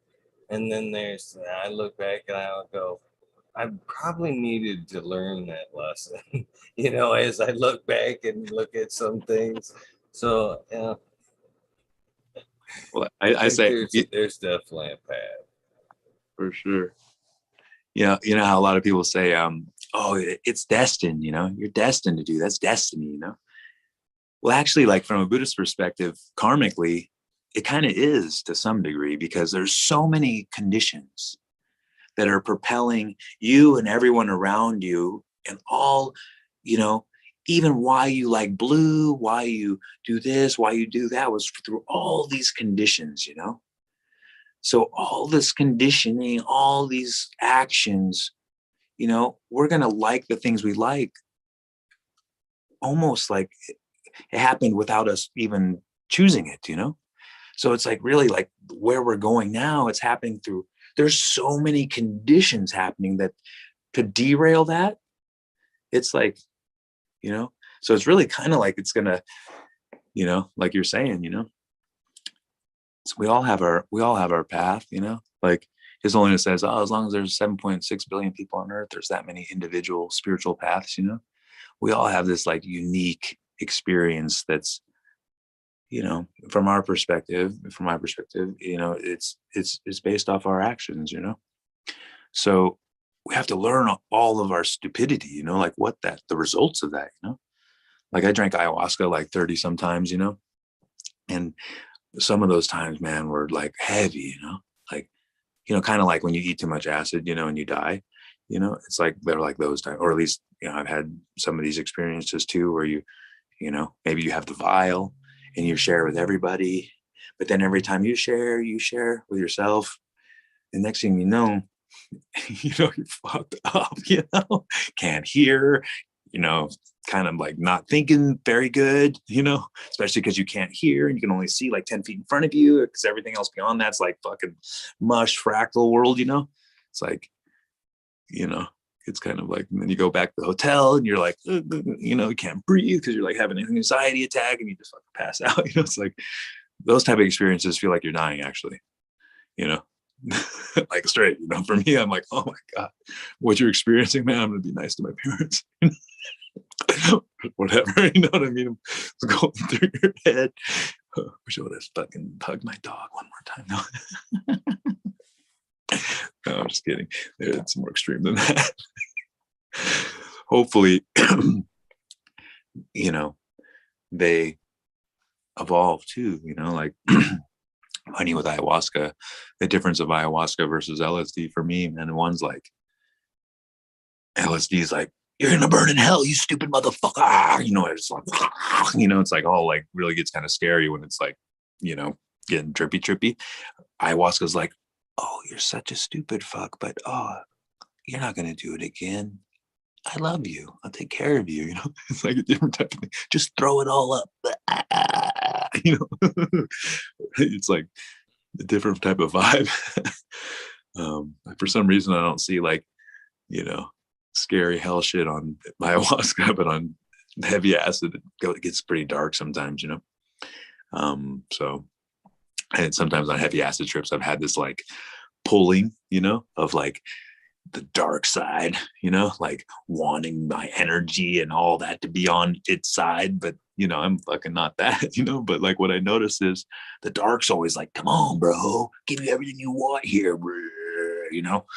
It's like all weird, I mean, this was like years ago. Now my experience is like not like that, but when I was younger and a little more fucking loony, it was like that, So, but then I would always be like, no, I'm on this light side, like, I'm meaning like, I would have weird narcissistic ego trips back then that if like, I was like carrying the seed for the like chosen one or carrying the seed for the Antichrist, like straight, on heavy, like 5-6 hits of acid too much, it'd get weird, So I just, sometimes those nights would get really long, it would get nice when they would taper off, but like, seems like, and then it would get very like, hellish, some of them, and very weird, but with ayahuasca, it was like, just not like that, much more friendly, even though it was still a similar type of here, this is why all you think and do and act the way you act. Look at all these conditions that were happening. Look at all these actions you made, and look at all this results and all this suffering you caused. Do you recognize that shit, man? Because that's like fucked up, and then you're like, oh my god. It's like, that's what ayahuasca is like, for me at least. It was. But then it gets really beautiful after you like puke a few, like, 20 sometimes, 30 times or whatever, and then the experience gets quite nice. And once you start to evolve a little bit, it seems like, it takes a while though, man. The psychedelic path of poison journey ain't no fun one, really. It's fun, but it's not like, for a while it's like pretty hard, pretty heavy. But that's why my first teacher, Saidi Tupac, he Armando Munoz. He's actually my friend Jose's father, So we're like brothers that way, spiritual fathers, same father. And but anyway, he's a freak, that guy. I forgot what I was gonna say about him, actually. Ayahuasca, something. Definitely. I think it's crazy the appeal that has to some of us to want to open up them doors in our mind. For anybody just looking in to see somebody like doing that, and then the puking, the convulsing, and everything else would be like, that's a horrible idea. And just to sit there, watch the whole thing go down. Then to have somebody come out of it, go, you gotta try this. You have to, you know what I mean? And want to have that eagerness to open some doors. And I have yet to try the DMT, the ayahuasca, and I would love to try it. There's a couple of great folks that watch the show that are guiding me to some places that near me that have that type of trained or guided sessions going. And I think that'd be awesome to open up that door with. To be honest with you, I've experienced back in my days quite a bit with LSD back in the days. These days, more just the mushrooms. But even at that, man, I've had that the mushrooms itself. To be honest with you, it was like a 1-2 punch between, you know, my love with cannabis cultivation and the mushrooms, and then walking into the organics type of thing. Kind of coincided. Click, click, click, click, click. You know what I mean? But I actually had a accidental hero stones with some philosopher stones, and Really? man, that yeah, it was something, to be honest with you. I've spoke of it quite a few times.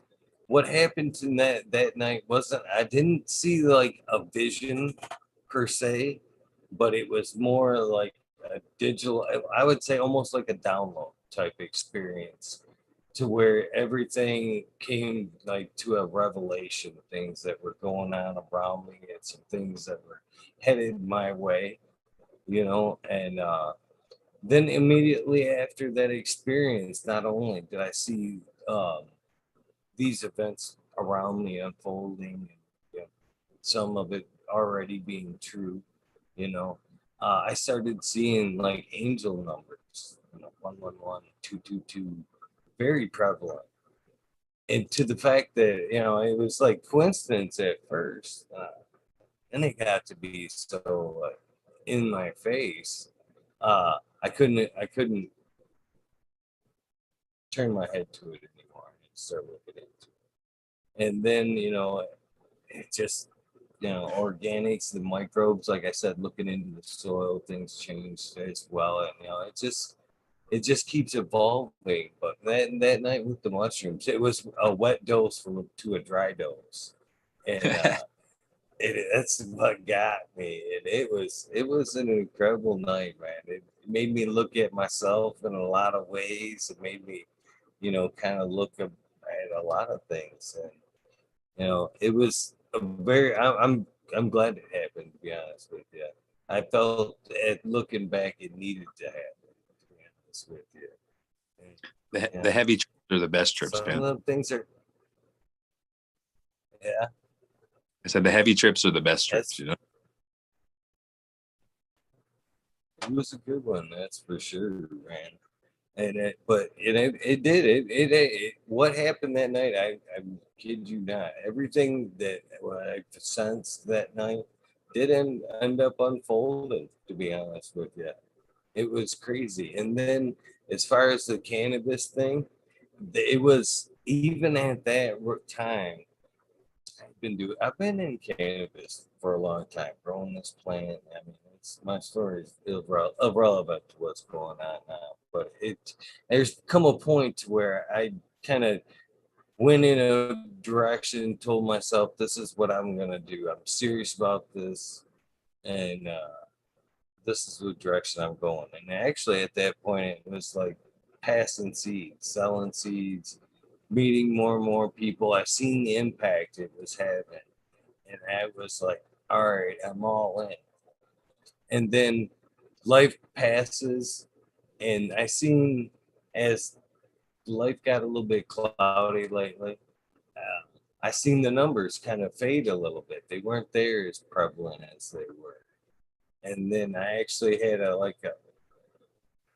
not quite a bottom, but I had to one of those moments where I had to, again, take a good look at self, do a little, analyzation of what was in front of me and what was important and what roads I should take.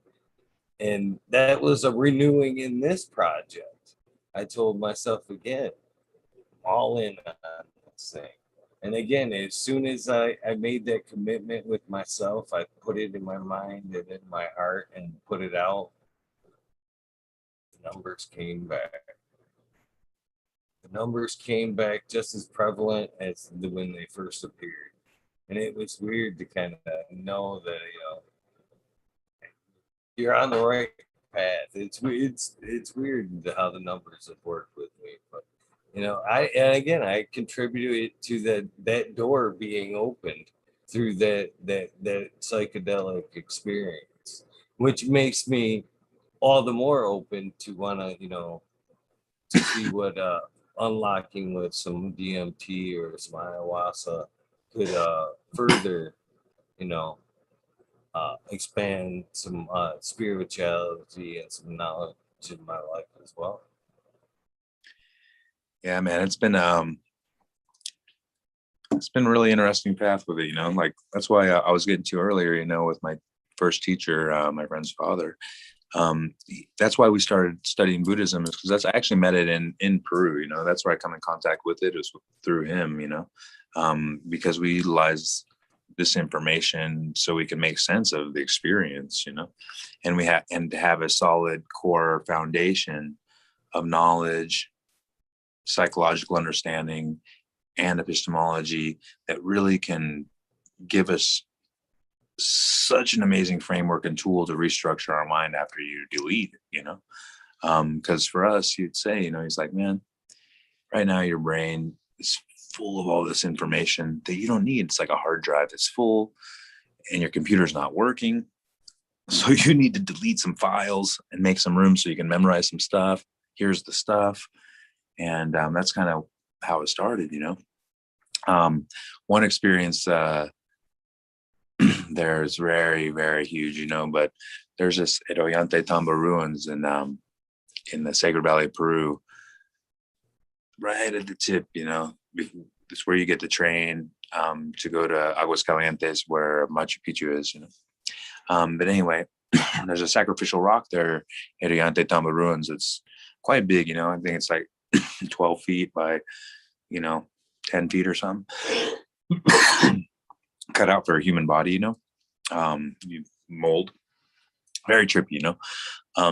So we go in at night, you know, and do some stuff on top, sing some songs, have some San Pedro, you know, like, you know, all kinds of very interesting initiations happen that night. You know, you drink San Pedro off of the Puma Head, off the 400-ton rock, you know, on top of the ruin, you know, after you're there doing ceremony for a while. Then you go down to the sacrificial rock, and then you get on the mold, and he loads you like the salvia pipe of what he did when he is like 5-time, 10-time, 5-time, 10-time extract on some salvia leaf, like the sandwich stack of 5-time extract, 10-time extract. And so you're in this mold, right? You know, and it's in the middle of the night, you know, it's like epic because Ollantaytambo ruins like hundreds of feet of terraces, you know, it's like insane, you know, it's insane, you know.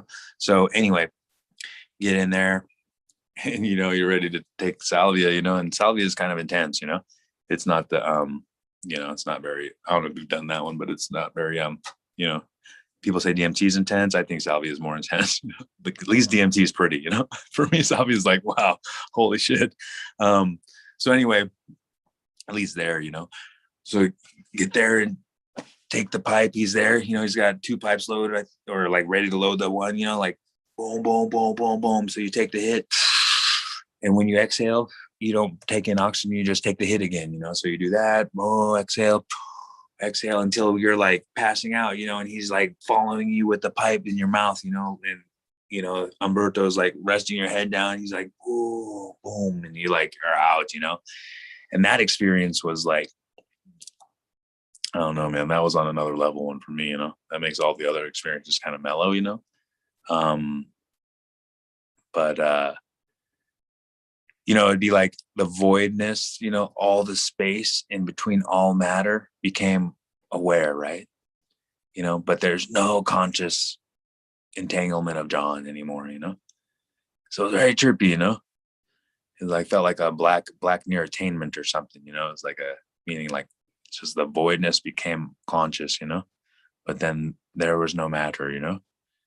And that was interesting, you know? And then once I started to reformulate, say, you know, it was like the movie the Fifth Element, you know, when they had the alien arm in the case and they sprayed they made the woman, you know, and it just like it felt like I was being created into a mold, you know, again. And once there was enough cellular coagulation that happened and my consciousness became entangled with my body again, it was like, it was very trippy, you know. It was much grander and deeper than that, but like, it's very strange, you know, and very like beyond you know. And so,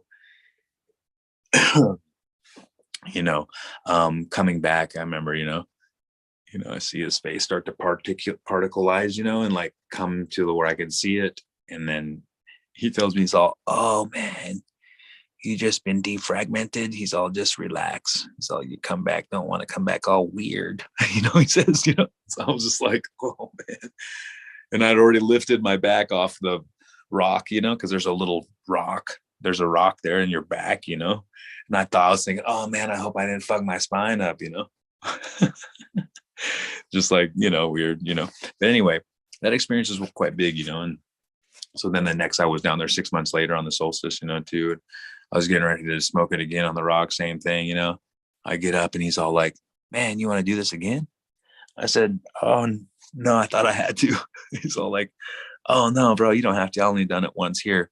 He's all, what'd you experience? You know, I told him what I experienced, what I, you know, my thing. He's all, oh no, you fully got the point, bro. It's all good. Because there's a lot of other stuff that I like can't talk about, obviously, but I just gave the snapshot non-psychological analysis version, you know. the like slingshot version, pew, you know, instead. But anyway, that experience was like I'm good if I don't do salvia ever again, you know, because like it's quite an experience, you know, that at least there on that rock. I mean, I've done it since then. I just haven't done it like that, you know, meaning with that whole thing, like on the Oracle, you know, like plugged into the thing in the tip of the Sacred Valley of Peru. And, you know, it's like, if you've been there, it's like, oh, it's such a thing there, you know? So it's like on another level, you know?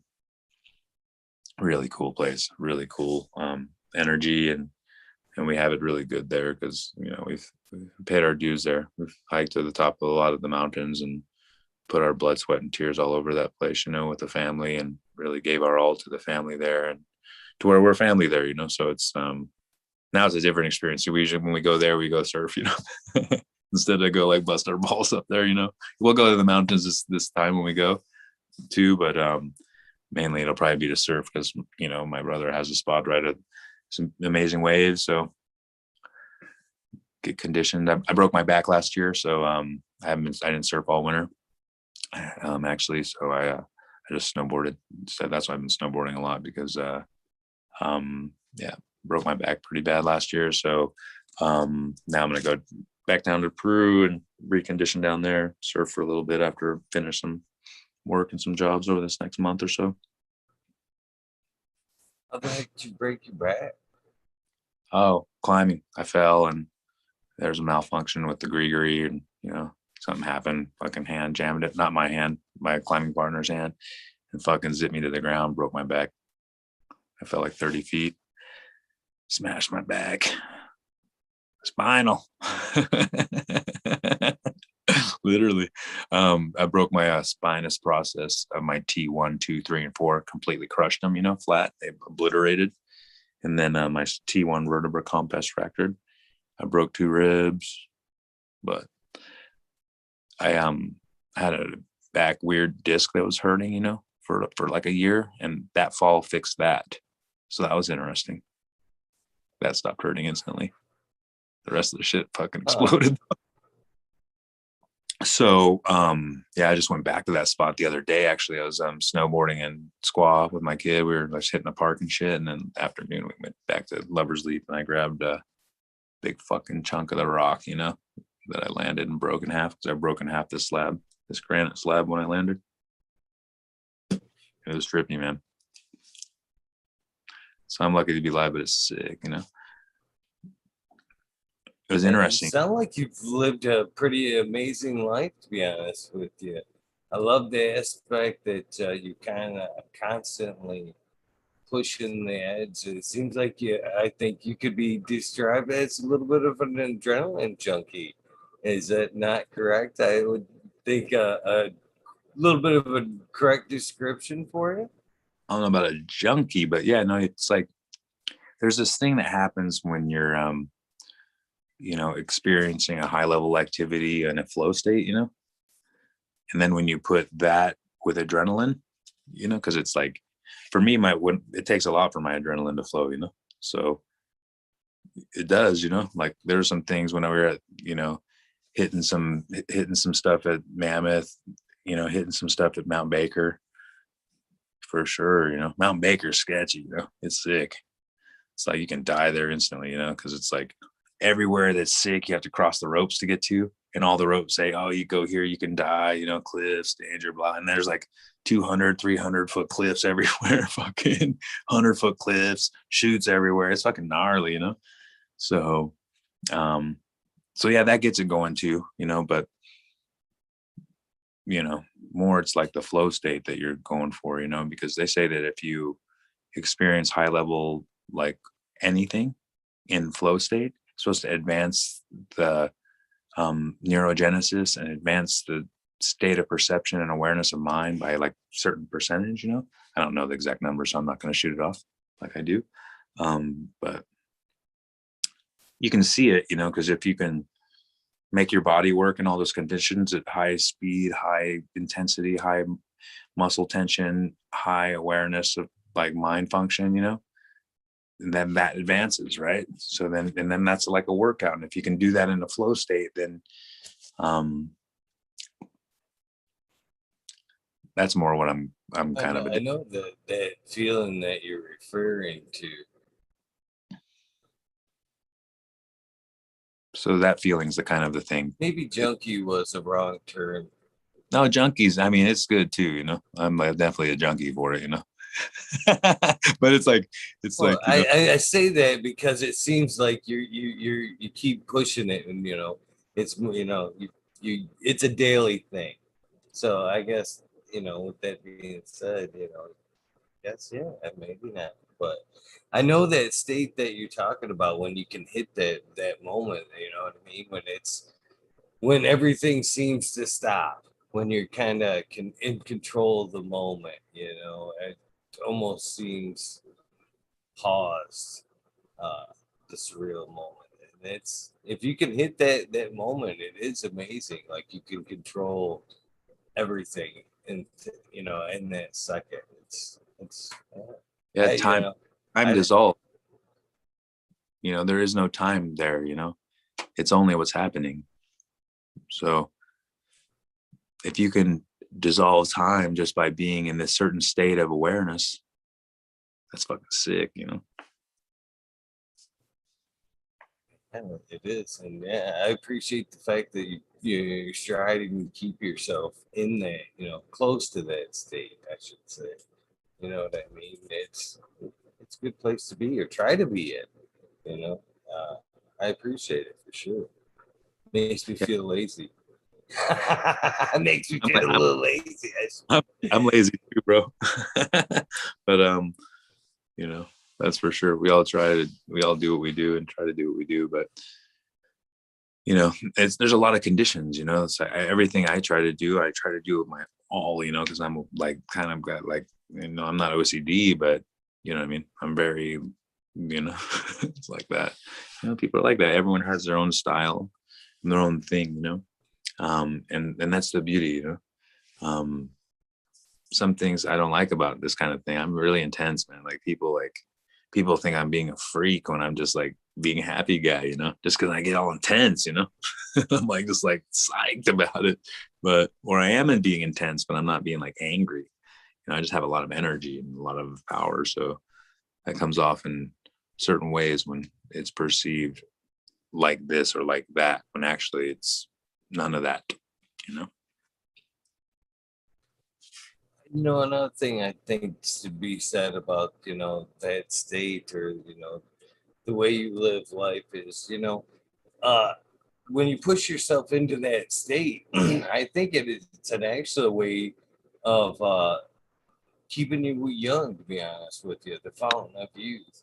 When you're pushing yourself into that state, and it's kind of rejuvenation on the downside. You push your body to the max, and now there's that healing, that the rebirth in your body. And I think that is what kind of keeps you young. Keeps you moving forward.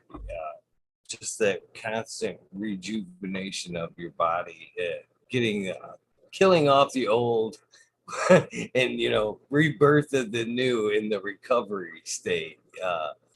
I think, yeah, will keep you young for a long time, to be honest with you, and that's key. I think that feeling young, that recovery time, that rejuvenation. Man, I'm sore, but I feel good. I think that's what, in the long run, will keep us young and healthy. Yeah. For sure, man. For sure.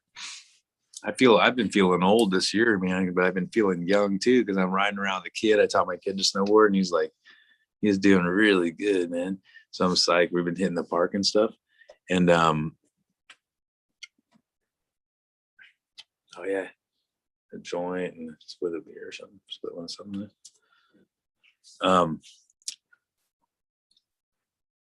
Yeah, no, it was really cool because he's hitting all the jumps, you know.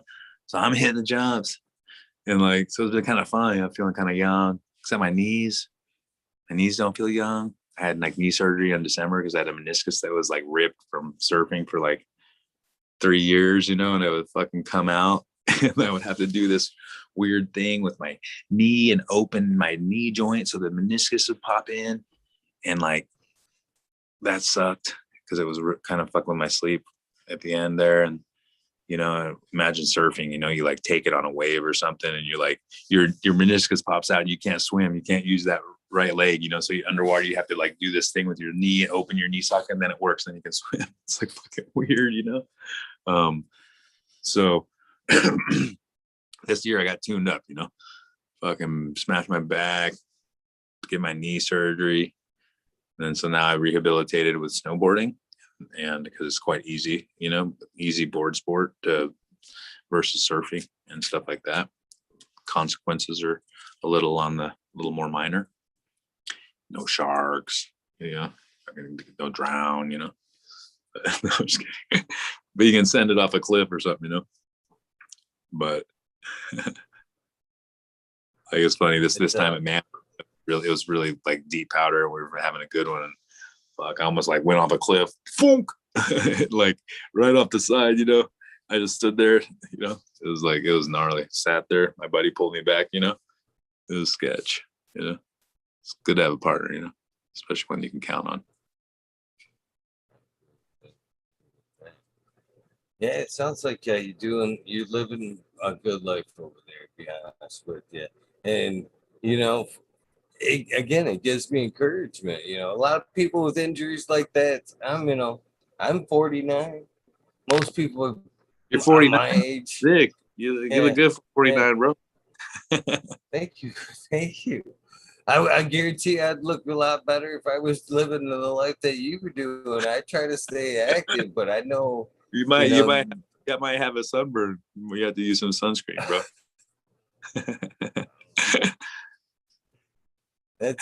This is the perfect lifestyle or look for your kind of lifestyle. That's why I have it. You wake up and go, man. Like my kid was like, "Dad, your hair's getting kind of long." I was like, "Oh, I know, I need to shave it. I've been lazy." It's the tech, except you get sunburned a little bit, but whatever, Get tan. You don't look like you get much tan, I'm just getting back out into this, sun. It's shit.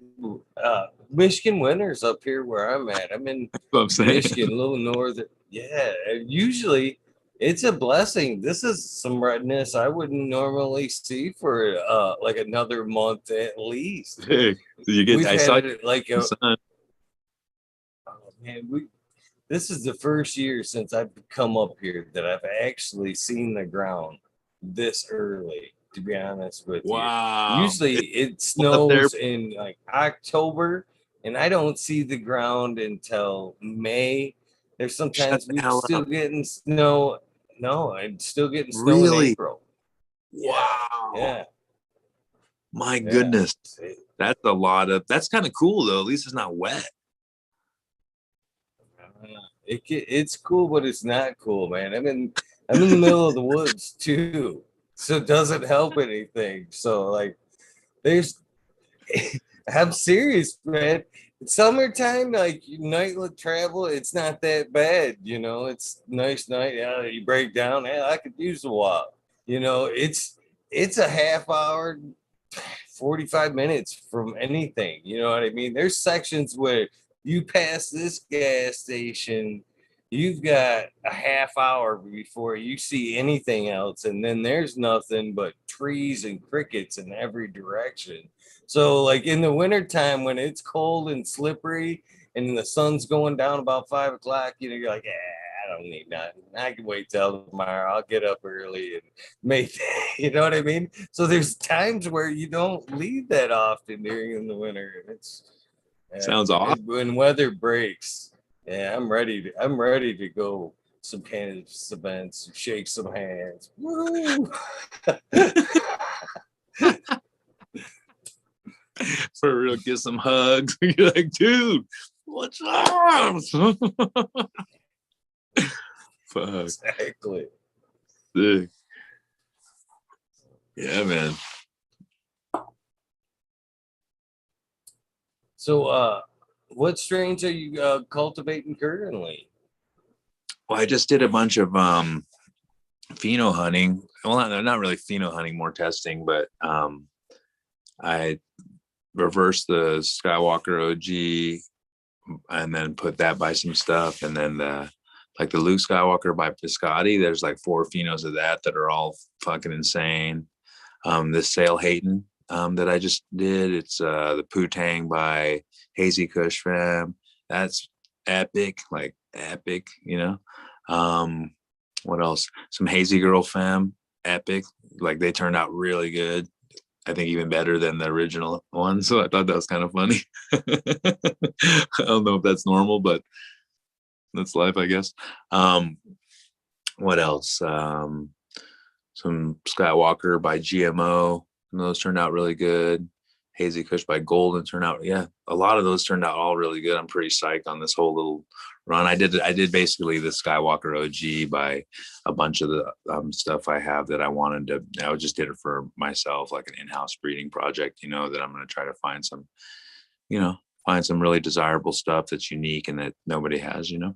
So the Biscotti crosses are really nice. There's 4 of those, 2 green ones and 2 purple ones, and they're that are nice. I mean, they're all were nice, but those are the ones that are standouts. One Skywalker by GMO cross is looking really bomb, like really, really bomb. The Skywalker by Tenzins are both looking awesome. So we're pretty psyched on all those, you know, really psyched actually. Yeah, this purple Hindu Kush is like on another level, like pretty much like the best strain I got right now. I think, I don't know, I really like it a lot. That and some OG and some Hazy Kush, I think I'd be just all set, you know, literally. So it's really, really good. Purple, like orange, kind of cookie, but gas, like fuel, very trippy. It's very good strain. You know, I got it from Mr. Bob Hempill. He's a fucking G. Thank you so much. Love this strain. But yeah, it's sick, you know. It's fucking good. So yeah, that's kind of what I've been rocking, you know. I've been liking. Excited about a lot of that stuff. Got a lot of this new hype stuff too. Excited to get rolling with some of that, you know. But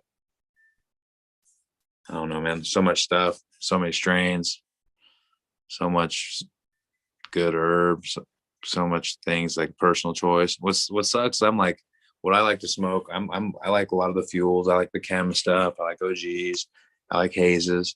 But like my friend's like, man, that's so 90s, bro. Give it the times, you know. I'm just like, oh man. So, you know, I have this LA Kush cake that I really like a lot. It's really nice. This cut, super dank, super good. Yeah. So how about you? they're in the. Well, I've got a bunch of stuff going, mainly some testers. And I'm right there with you. I don't necessarily like to grow the hype either. I like to be the one when I show up, everybody's like, "What's this?" You know what I mean? This is, you know what I mean? I prefer that, to be honest with you. They're asking in chat. I want to make sure and get it right about the golden pineapple thing. Yeah. Jack Greenstock says, "Can you please ask him about the golden pineapple strain he made that would put me in a flow state?" So you want to talk about the golden pineapple a little bit? Yeah, I mean the golden pineapple is a really nice strain, and smell and taste and hive. It's like that. It has been like a favorite for a long time for a lot of people. So I got the cut from Instagram handle Shag Glass, and I didn't get it from him. I got it from someone he knows, but he brought it to Eugene, and this was, I don't know how many years ago it was now, maybe 18 years ago now. It's been a minute, you know. So we didn't know what it was, you know. It was just, we got it as pineapple, and the kids that gave it to us, you know, they weren't really like, it wasn't, I don't know, it didn't seem like that they were having much luck with it. I don't really know what the story was, but we got it, and first run it was like bang, we were like psych, you know. It was pretty dank, produced a lot, really epic high, smelled like epic, you know. But that being said, crossed a lot of stuff to it that made the Hazy Kush. We don't really know the genetics of it, but what we're thinking it is it's either, what I thought it was. The reason I named it golden pineapple is because I got it as pineapple. I looked in the Canna Bible and it had the golden pineapple in there, and the picture they had in there like kind of matched the trichome look. And the description was exactly the same. So I was like, oh, maybe it's a strain, from Wally Duck. And then later, I was my friend Mike, he was with Mr. Soul, Brother Grimm. He's saying, oh, maybe it's maybe it's one of the like dank Cindy 99 cuts, or maybe it is the White Widow by Cindy 99, because that's what there's that going around too, that it's that, but I don't really know, because when we do the tests at Philos, it doesn't tag up as White Widow anywhere. It doesn't connect to White Widow anywhere. So, you know how that goes with a strain like White Widow. Like, it's like, you never know with that one, because I don't know someone that's created or has the cut or it's like that. I haven't seen that really yet personally. It rolled around Eugene for that White Widow cut for a little while, and it was really dank. It was like a more bracked out, tight brack looking, like train wreck looking plant, but it was pretty epic, but I haven't seen it since then. Not in the White Widow that I saw that like was going around here looked totally different. So maybe I saw the wrong thing or whatever. I don't really know. That either way though, I just reversed the golden. I have a bunch of pollen that I'm gonna put back by itself. And I'm going to get those into testing. So I'll have that. And also I have the hazy that I put back by the pollen, put back by the golden, and with them, so I think there was like 7 or 8 of those. They're going to be getting done soon, and they're really, really nice. So yeah, they're in testing right now. They're going to be available. I have a hazy kush by gold and a hazy kush by a hazy kush. So pretty psyched on that stuff. It turned out really well.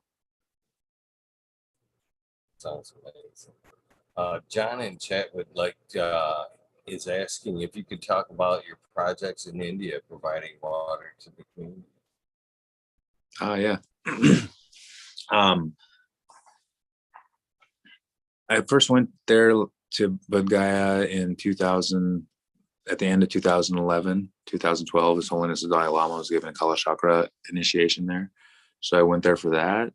I met my 2 friends there then that are helping me with this project, Santosh and Okar. So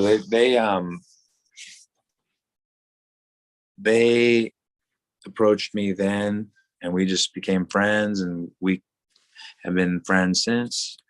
And I've been talking to them about trying to do a project there. They want me to help them with certain things, but I'm like, nah, I'll help you with do a project for the community, figure something out to where we can help, and do something cool, and this just came about. It's been, we know each other for about 10 years now, almost 10 years. So there's a lot of trust, a lot, every time I go to the Bodh Gaya, I will hang out with them. I do all my duties and do what I have to do with, with the teachings or with, the venerables or with my friends or whatever. And then, later I'll cruise around with them. We'll go do whatever, So anyway, there's a lot of trust there and everything. So they approached me with this project, said, hey, well, we should maybe do a well. There's this one person that did one of these wells in this village, and this village is stoked, that makes them really happy, blah, blah, blah. So I said, yeah, let's do one, So I said, give me all the sheet, how much everything costs, all the what all the parts, what the labor, whatever the whole bill, and tell me how much it costs. Let me see it, And then once you do all that, you give me, and then I'll send you the money and we'll do one up, But you show me every step, like video. Hey man, here's where the well is going. Hey John, it's the village where it's going. Do all the thing, And so they did step by step,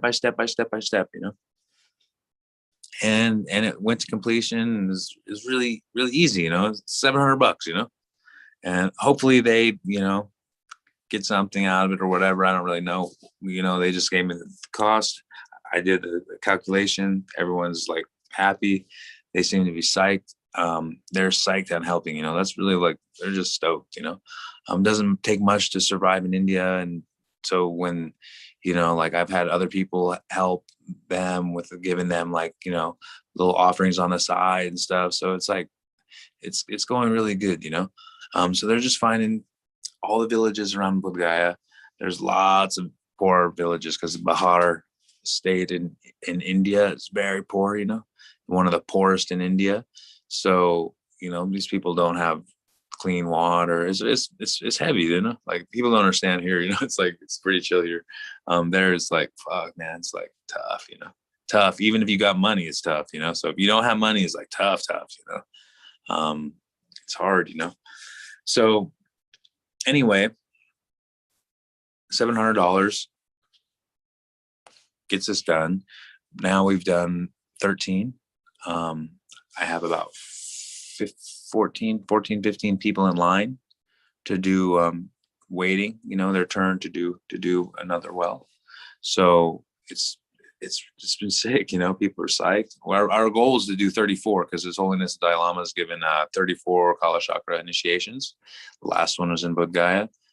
I just have my things with numbers too, all the numbers you said, all the stuff you said, it's all day for me, so. But anyway, with these, I was first going to do 21, because there's 21 taras, and I'm like, oh, these 21, and I'm like, oh no, we do 34 because 21 is going to happen pretty quick, because we already got that past that, so in the sense of the funding, so it's just something that me and my two friends are doing. People Venmo me the money, and then I just Western Union them the money. I pay all the fees, and whatever. And if, some people have been just donating like, $100, $50. I'm compiling all those to do well, I'll like come in and I'll pitch in extra on a well if someone's like wants to do one, and maybe they only have $600, they only have $500. I'll put 2 in there. I'll bring 2 from somewhere else and just like making them happen. It's fucking sick.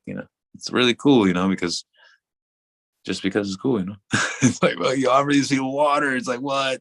You don't have that. I mean, like, if you've been there, man, it's like gnarly, dude. Like the lotus ponds and the ponds around there, it's just like all like sus, it's gross. Pretty damn awesome, man. That is, man. Just all around awesome. I'm glad to see that there's people out there that still got a heart doing great stuff like that. Yeah, no, at some point, I think COVID was here to send. I don't want to talk no more than the word, but I think I think it was here to kind of put us in check. I think everybody were at one point were scrambling off into their own directions, and even in the beginning of this, it was disheartening to see how things were going. But I think things are coming back. It made humanity in general check themselves a little bit on how we should interact with one another, and especially during these hard times. But it's awesome to see that you and other people have got a good heart to go help others. Water's a basic need. We take for granted our life here, and yet here people, there's still places out there, communities that don't at least have a well. It's still kind of, it's mind blowing. You know what I mean? I think a lot of us don't even consider the fact that that's the life for people still. For sure, man. That's for sure. It's heavy out there, man. If everyone could come together, and doesn't matter what you think or your belief systems, all that, but like the basic needs of humanity, they should all come together for that, like what the hell's wrong with people? It's like it's crazy, You got people like Musk or like Bezos or something, like Gates, they could change the world for the better, like in a way that's like, just make it super cool, instantly, instead you like go to Mars, like really? You try to block out the sun, you fucking moron, like what is wrong with these people, It's like on another fucking level of idiotic, It's like so stupid, some of these ideas, in my opinion. That's just my perspective, I'm like, man, we got this cool planet here, let's put all our resources into making it awesome and helping everyone on it, and then it'll be cool, And they're like, no, let's spend all this money, go to Mars, fuck, man, I saw Total Recall. That movie sucked, I don't want to live in that movie, I was like, shit, I was like, So is there any place that if somebody wanted to donate to the cause, because it is a pretty awesome cause, is there a place that they could reach out and donate to yeah, this to help you out? they just hit the DM on Instagram, Green Bodhi, and say, hey, I'd like to support, and then I'll shoot them my Venmo. And, basically I just been having people put in their hashtag water is life, wells for villagers. And then that's my timeline list of who's next. I have some people that have put in on PayPal too. So I have them interjected in there, but like, that's how sophisticated I am with it. Red pill and Chet. I'm sorry, I didn't mean to cut you off. No, it's all good. It's all good. I was gonna say Red Pill and Chet wanted to say, can you ask him about Trendy? Where did it go? It used to be a classic where I'm at. Haven't seen it since 8. And I would like to see something that's got them skunky burnt rubber terps too. Is it something that's still around? I mean, I got the Trinity back a while ago, I don't know, 8 years ago, and it wasn't the same one, I didn't think, personally. The one that was back before was really, really nice, really good, but I don't know, the one that I had again, I didn't really like so much. So then I wasn't sure if it was the right one or if it was just that what I had then and my perspective was smaller than what it is now. So maybe it wasn't as awesome now as it was then, but I don't really know, I really liked it back in the day. It was a classic, super classic. But the one that I got, and like I let it go again too because I just didn't like it. It had everything, had the smell, had the look, but for some reason just didn't work the same for me, and I wasn't as attracted to it, so I wasn't attached to it the same. It was like testing at about 18%. It wasn't quite as skunky, and it wasn't quite as like grease tire, so then I was like, so I don't really know where it's at now. I'm sure it's around Eugene though here, it's around for sure. That cut is not the real one.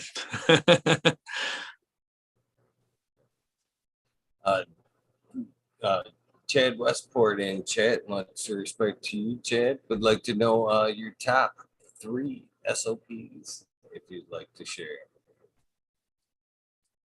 SOPs like grow techs? I believe that's what he's talking about.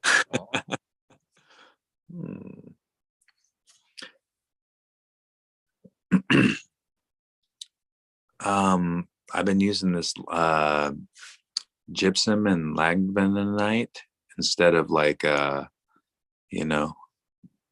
and stuff. That's nice. It's dry powder, milliliter a gallon, half milliliter a gallon. That's a good alternative to your bottled CalMag stuff. And the lignite is, I think that's how you say, I don't fucking know. It's like 00, or I don't know what the number is, but the potassium number is like 26 or something, so it's a nice if you don't want to use cal, or if you want to alternate, it's kind of cool. EM's huge. Terraganics at Terraganics on Instagram. EM Mother Culture. It's fucking amazing. You can drink it too, the Pro EM one. You can get it. It's like amazing probiotic. So, I mean, I'm just giving you little pieces. I'm not giving you like SOPs or anything.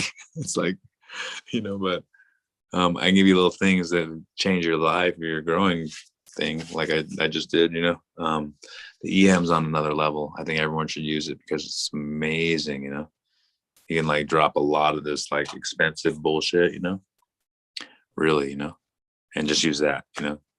If you use Hygrozyme, if you use like Mammoth, if you use any of those like microbial, anything like that, you could just like and just use this. That's just my perspective.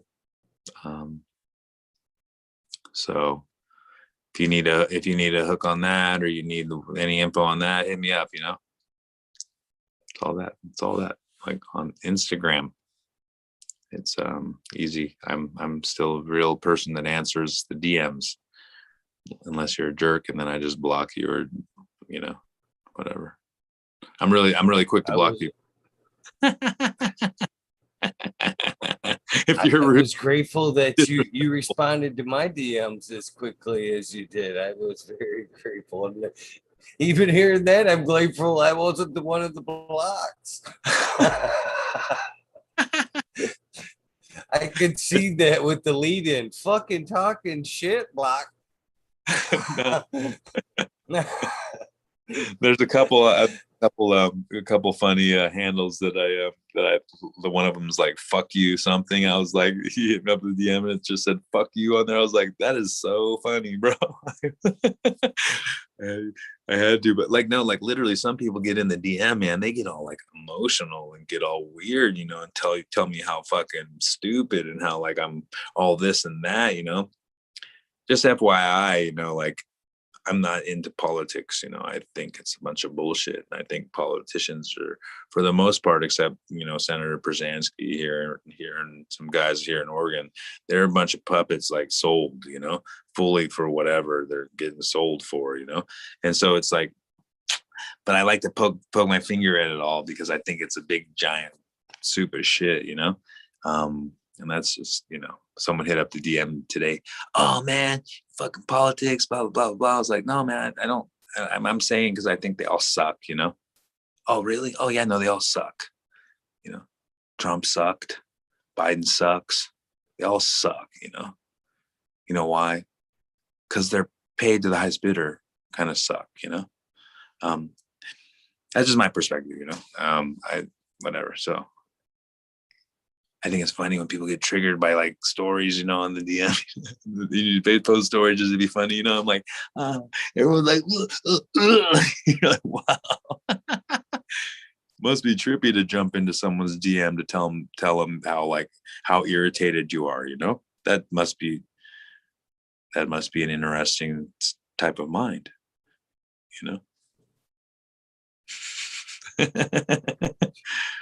Some people I say it's a selfish abuse. It really. It's trippy, I have to tell people, I was like, hey bro, you're following me and you came into my DM upset, meaning you came into another man's DM that you're following, and then you wanted to be rude to that person. It's like, what? Hello. Interesting. So it's really interesting with this kind of like separation. Do you know what I mean? Most people back in the, how it was like when we were younger, nobody was being rude to anybody, man, because it was a fight. Like, just how it goes, it wasn't like no big deal. Because you fight, Why are you looking at me that long? We're fighting, It was like, I remember it was like that at one time. That sucked. That sucked, But that was life. Things have changed in a lot of weird ways. What is acceptable these days? What people can say to each other without, triggering them, and what little can be said in some instances, and still make even bigger waves at some point. Well, it's crazy nowadays. if there was talk of Dr. Seuss being canceled, whatever the fuck being canceled means, you know, like that is stupid, you know? And also like Sesame Street. Oh, now that's offensive. Stupid, you know? That is stupid. I never heard something so stupid, you know? I never heard anything more inclusive than Sesame Street, personally. You know, like I thought everything was cool and allowed in Sesame Street, you know? That's what I got out of it my whole life. But you know, even the garbage guy living in the fucking dumpster and that was grouchy asshole was cool still, you know? So it's like, offensive now, huh? Oh, interesting. You guys are stupid, you know? That's what's up. Stupid. You know, like Eminem, I think he canceled cancel culture, didn't he, with this video, you know? He did this cartoon video, really offensive, like cancel culture video. I think that canceled cancel culture, didn't it? Done by Eminem. I had to keep up on some of that shit, to be honest with you. And some of that shit just makes me feel old, to be honest with you. I have to, like, the Eminem thing, I had to, like, stop. I got 3 kids, 25, 21, 17. I was talking about Eminem. They're like, they went off on me. I'm like, what happened? Fill me in. Why should I be hating Eminem now? What's going on? I mean, what really? You know, I some of that shit just blows my mind. It really does. That how quickly it can happen, and other people jump on it. It's like, wow, Well, really? There's just all this other shit going on, and this is what you got to focus on. You know what I mean? We can't collectively put this energy into, you know, something good, solving some problems. That. Okay, yeah. We must be bored, or we've solved all humanity's problems or something, that we have to like take all this energy and just pile it on. Oh, it's weird. It's weird. It is, man. It's crazy, you know. It's like really like we all want to get along is what's crazy, you know. But not all, but like most people, they want to be like happy. They want to get along with others. They want to like be included. That's like the reality, you know. But also the human has this weird mentality that they have this like mob mentality that, you know, that it's like once it starts going, everyone gets all involved. It's like it has its mind of its own almost, you know. I mean, they manipulated like entire consumerism reality in the 30s, you know, like they, with I forgot the psychologist's name. But anyway, working with the government, and they basically analyzed riot mentality and mob mentality, and they said, oh, humans work off fear and desire, so we'll start marketing to that. And they use propaganda mentality and marketing to market towards that with fear and desire instead of practicality and logic, these kind of things, you know.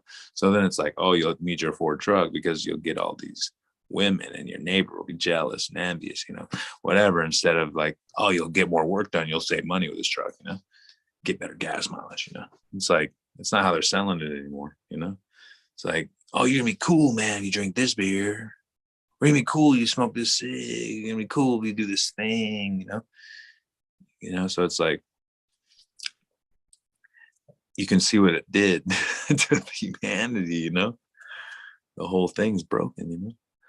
But it's okay, you know, because no matter how broken anything is, you know, people can still help others, you know, and still do the thing, you know. And still, like, it's only that says, oh, you know, within 100 years, a lot of the earth is going to be like a desert, is what a lot of the high level scientists are actually saying, you know. So we should all be nice to each other because it's going to be difficult, you know. It's very simple, you know, really easy, but it's actually hard because the human condition is quite self-centered, you know. We all are, you know, not all of us, but I am. So I assume if I am, most other people are too, because I'm like a normal person. So, meaning, you know, I help others, but still I want to help myself. I like to go snowboarding. That's a self-centered thing, you know. I can help my kid with it, but my kid's like a little mini me. So you know, it's like helping myself too, you know. So then it's like, oh shit, I better help others outside. So that's why with the herb, you know, it's like all the herb that you cultivate, you can, if you entangle it with the proper intention, everyone has that nice experience of peace of mind, then everything comes full circle, you know. And that's a powerful tool that we can do that with, you know, food, experience, all these different things, you know. So thanks. Yeah. I'm drinking these all these fruity beers, you know. I drink them in a little mini glass. I have like one or two of these. They're like these little slushy beers. They've been pretty nice, man. Oh, that's good. What is it? Oh wow, this one from Hans Grollo. Dank, brother. That's sick. Good. I don't know which one it is, but it's fucking good. Oh, the Great Notion one. Oh yeah, yummy. Yummy. My new grower up in Portland. I have a rec grow there, and he's really nice and does a really good job. Him and my other grower there, Bodhi. His name's Bodhi. It's funny. My son named Bodhi. My grower named Bodhi. I didn't name my grower. His parents did, but just a coincidence though. His parents must have been hippies or something. But anyway, they're crushing it. They both have like best heart, fucking best attitude, really cool, doing a great job, listen well, they're learning well, and they're doing what, you know, I'm sharing with them to do. So it's fucking epic, you know. But he gave me this. We have this place here that gets these kind of fruity things. So I pick up a bunch of them and I give them to them up there. And so it's been kind of a fad, you know. I don't know if you drink at all, like, but pretty. I don't, but I do not drink, but I don't hate on those who do. To each their own, as long as you're not hurting anybody else. You know what I mean? I don't drink much. I like I said, I drink like a half a beer, or like maybe I'll drink 2 of these, but that's my drinking thing. Yeah, maybe do that like 1, 2, 3 times a week, whenever I feel like it. But so it's nice, you know. I take vows not to get intoxicated, you know. So I mean, I've infracted on those a little bit at times, but intoxication is a unique word, you know. So yeah, I don't know why. I actually gave up alcohol with my first child, to be honest with you. So it'd be 25 years ago I gave up the alcohol. It's just it was one of those things. I didn't think it was a necessity in my life anymore. And I was a drinker. I'm not bullshitting anybody to say that I wasn't heavy into the alcohol up until that point. In fact, I think I was almost intoxicated on the way. But true to my word, that was the last day. That was the last day. I figured it was no longer needed in my life, and it was it would help me provide for that child, and both were true. You know, the alcohol was no more needed. You know, my daughter B, I'll save her name there, but was everything that I needed to, you know, in life. You know what I mean? It was that missing piece that I no longer needed the alcohol for. So, you know, and then I gave up. You talked about tobacco. I used to chew tobacco too, and I gave that one up for my middle daughter there, Lexi and Chad. There. So, sick. You know, good on you, dude. When I came down to the third daughter, there was nothing left but cannabis, and I was like, yeah, I love you, but that's where the selfishness came in. I was like, yeah, we're all right. All right, I can make this work. And so I kept the cannabis for the third round. But you know, that's still the staple. My own only guilty pleasure. It's aside from a microdose here and there. Uh, Try like once a week to try to keep things a little level, a little bit of a reset, you know, kind of keep the ego in check with some mushrooms. So, Nice. that's it. I think that's fair enough, isn't it? Yeah, I usually eat mushrooms every day or every other day or something, and then I've you know, I'll take some cactus or, you know, puff herb. The herb is the, you know, I stopped for a while, I don't know, 6 weeks or something like that, but I started again for a few reasons because the medicinal aspect that it offers, in the sense of my body and equilibrium of my cells, it's really interesting because it just feels like it's a sort of antioxidant in some type of way, and of course bringing a lot of balance in the sense of the anti-carcinogenic aspect of things, the vasodilation aspect of things. It's like really, so utilizing it in those ways to, like, you know, and then of course utilizing it out of the self-centered aspects, you know, the beer for me, half a beer, very selfish. I like it. You know, it's like that, you know, you have to know that, like, if I eat sugar, I'm like, it's a very selfish thing. I like it, you know, in that way, you know, it's like the meaning, it's only benefiting myself, you know, and really it's not even benefiting myself, you know, that's more the meaning, what I mean by selfish, you know, benefiting myself, meaning I'm enjoying it, but it's actually not probably good for me, you know, I'm being selfish, you know. It's funny you bring up the sugars there. You know, that's another thing too, as far as, you know, my journey with this plant and then into the soil. I realized how plants utilize sugars. You know, everything utilizes sugars at some point, either good or bad. And then I realized, you know, as the relationship with the microbes in the gut. And then I noticed that I drink a lot of kombucha and stuff like that. You know, and I find that helps keep me feel good, and it just overall it makes me feel good. You know, my body.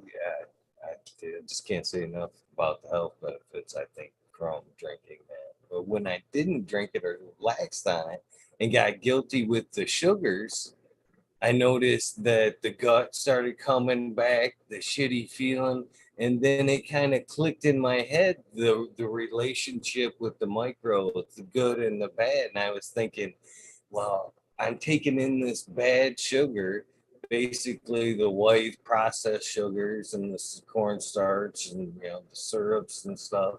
And I was feeding exactly, I was targeting nothing but the bad stuff. So I noticed, started thinking, like, I gotta pull that nasty sugar out and kind of keep that stuff in check too. But it's weird how the correlations with, you know, again, plant and human and in nature seem to revolve uh, as you journey into it. You see the correlations, how we work one another with one another. We're very similar, us in nature, that's for sure. For sure, that's the beauty, you know, that's the, it makes it easier too, you know, and that's why with a lot of this stuff we can relate so well, you know, and see the mirror like wisdom in everything, you know, actually, you know, all the way up onto a universal level. You know, you start looking at this like, yeah, like this solar system, you're like, man, it looks a lot like an atom or a, you know, so it's like, and you see how our body works, how our gut's similar to the earth biome, you know, and soil, similar relations on how nutrients are being uptaken and identified, you know, so it's like, it's different but similar, you know. If you've seen that movie Fantastic Fungi, you're like, what, so sick, you know. Have you seen it? No, Fantastic, I have not. dude, you got to watch it. Fantastic Fungi, it's so sick, like on another level cool, man. It's Oh, I Paul Stamets, he's like the mushroom guru, mega. He's a super G. It's like basically about his journey, you know, and his reality with mushrooms, and it's super psychedelic and super, the cinematography of it's like on another level, man. Talks all about the, you know, relationships of and why, and it's pretty sick, pretty cool. I think I actually watched a portion of that. Smiley's Garden that's in chat actually sent me a link to another gentleman who I can't remember the name of. He's in chat. Hopefully he'll throw it up. That did a lot of mushroom research and had set up stuff in his garage and in his bathroom so he could like do time elapse and, you know, capture it all in video, these like neon mushrooms and stuff like that. And you know, I thought his story was pretty cool all in all, because, you know, it's just fascination with mushrooms, and it's just like a kid like you know, hunger for it all, to venture into the forest, you know. Shit, I live in the forest and it gets dark as shit out here. There's nights where I'm not going out there for nothing. You ain't paying me for nothing to venture out there in the woods. And then I had to see this gentleman and he's like, yeah, I just wander around the woods. The darker the better, with a camera to try to find these just little, you know, light up neon mushrooms to capture. And, you know, this is the time to look. And I'm thinking, man, that's awesome that, you know, you're not even thinking of the dangers. You're just thinking of the awesomeness of capturing, you know, that moment. I'm like, that is so awesome. Those, fuck, I love passion, bro. Like, people passionate about their thing is sick, you know? So cool, you know? Fucking can't stand haters, you know? Me and Coma, you know, Coma the grower, he's like super cool. People think he's fucking not so cool, but I think he's fucking super cool. I love the guy. He's really cool. Anyway, we're doing a collab. We're gonna call it Haters Tears, something like that, you know? So because I think we both got a couple haters, you know. I think he might have a couple more than me, but I'm sure I got a couple, you know.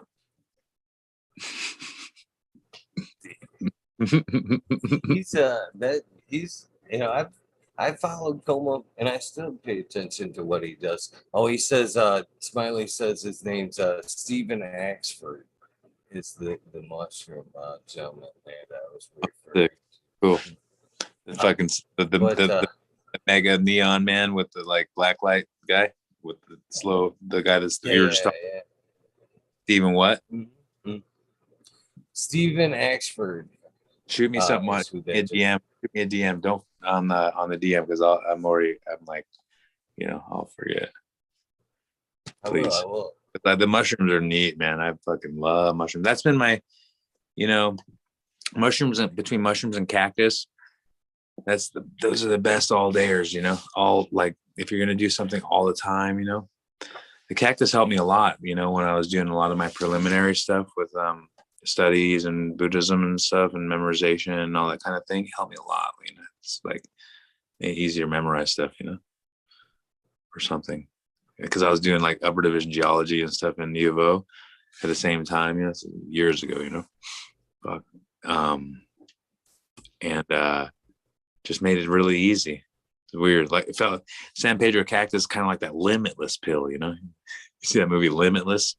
It's like there's a movie Limitless where these guys taking this speed pill or something, this kind of pill, and makes them like fucking makes their brain work good, you know. Anyway, this the San Pedro cactus is kind of like that, but with your body too. You almost feel like a fucking superhero, you know. You're like lots of endurance, lots of energy, lots of like you know, stamina, everything, you know. So mushrooms kind of similar, you know, if you take the right dose and you find the right mushroom that works. And what's cool about mushrooms, it's like not so edgy. And if you find the right mushroom, it doesn't have the, like, I don't like the down body high bull, you know. that so when Paul Seaman actually, when he talks about microdosing, he talks about mixing it up, don't he? Not necessarily taking the same one, but maybe, mixing Yeah, like three. that's nice. He's a G. That's what you do with weed too, man. Like one gets old, two, the other one gets old, the other one gets old, mix them all together. So I get the new one. My friend, Doc Stank Seeds on Instagram. There's Doc Stank Seeds. He's like fucking G Lord. Love that guy. So nice. He gave me these mushrooms. These I think they're called psilocybe hushanagi, something like that. Psilocybe hushanagi. These little tiny mushrooms. Fucking so good, man. They're really nice, really clear, really energetic, really cool. Taste nice, they don't taste very strong, and you don't have to eat very much. Little tiny one, or two or three, whatever. But like two's a nice, three's a nice little microdose, like a nice more, a little bit more, But really good. Enigmas are kind of nice. I don't know if you've had those. Enigma, they look like a brain. Very interesting. Very interesting. Just had an advocate for pop shrooms on Instagram was like a week ago, and he's a gentleman that's an advocate for the research of psilocybin and other mushrooms, and teaches people how to cultivate their own and all that good stuff. But it was he was another great guest, very passionate, full of life, and I enjoyed that episode. There's just something about the that psychedelic experience that unlocks some stuff. You know what I mean? That otherwise, and it sometimes it takes people that's been around it for a while to see the passionate. You know what I mean? That really sells it. And he was one of them gentlemen that Yeah, it was a good sure, man. episode. He was very passionate about it all. That's sick, because it's probably changed his life. Oh, it definitely did. It was kind of funny because here we're doing the episode, and he's passionate about it. He was very passionate. I mean, he's given me, his take on it all, and he's like, I'm not gonna say he wasn't yelling at me, but he was like, he very blunt with the message. You know what I mean? And then I'd say I may mention about chat, and I'm like, we're live, and he's like, oh, we're live. Well, that changes everything. I don't know if I would have been so direct with, what I mean. But it was like I said, no, I saw shit that I enjoy. I needed to hear. Thank you. You know what I mean? It was obviously being meant to be, meant to be and meant to be directed as such. So don't be sorry, don't be sorry. But it was a great episode, and I appreciate the folks that are out there spreading the message and the word and making it possible for others to, do for themselves and have that experience and turn other people on. It's, I think it's no coincidence, to be honest with you, that cannabis and, mushrooms have come to the forefront as far as a medicine. And, both of them are, very holistic. I can't believe they've been taken off the menu for so long when it's just something that feels so right. You know what I mean? It doesn't take an experience with either to go, this isn't what I've been sold all these years. And and again, I don't think it's no question, no coincidence, if you will, that it's being pushed at the forefront of this, mess that we're in. You know what I mean? As things, as humanity as a whole heads, there's these plants going. Hey, there's another way. Keep yourself in check and balance. Don't forget about the holistic Mother Earth. Don't take us out of the equation, basically. We helped you get here, like that's what's, um, my first teacher would say that we brought all these things here with us, because there he says there's this myth of Inkari, he calls it the myth of Inkari, where say like we left our other planets for some reason, either whether it be from we had to or we did for other reasons, but either way, we're not there anymore. We're here now. So it's a myth, but imagine leaving on a whatever our spaceship comet was and coming here with all the tools to evolve through, come here and hit this planet, hitting Pangea or whatever, destroying all the dinosaurs that were going to make it very uninhabitable for a human type of life form, and then through time evolve through the process, whatever process that may be. But that seed was the seed that came with all the tools for us to get here, So bam, hits Pangea, splits, everything goes into continental shift. All the dinosaurs die. Oh, scary lizards, man. Imagine there's fucking 30, 40-foot lizards trying to eat us. People wouldn't give a fuck about COVID. Yeah. COVID probably wouldn't affect them either. They're dealing with running from dinosaurs. No, I'm just kidding. But anyway, so then through the millions of years process, evolving through to where we are now, but then now in that process, we came with all the tools, the cannabis, the Banisteriopsis capti and the chacruna for the ayahuasca, the acacia or the whatever chacruna or the,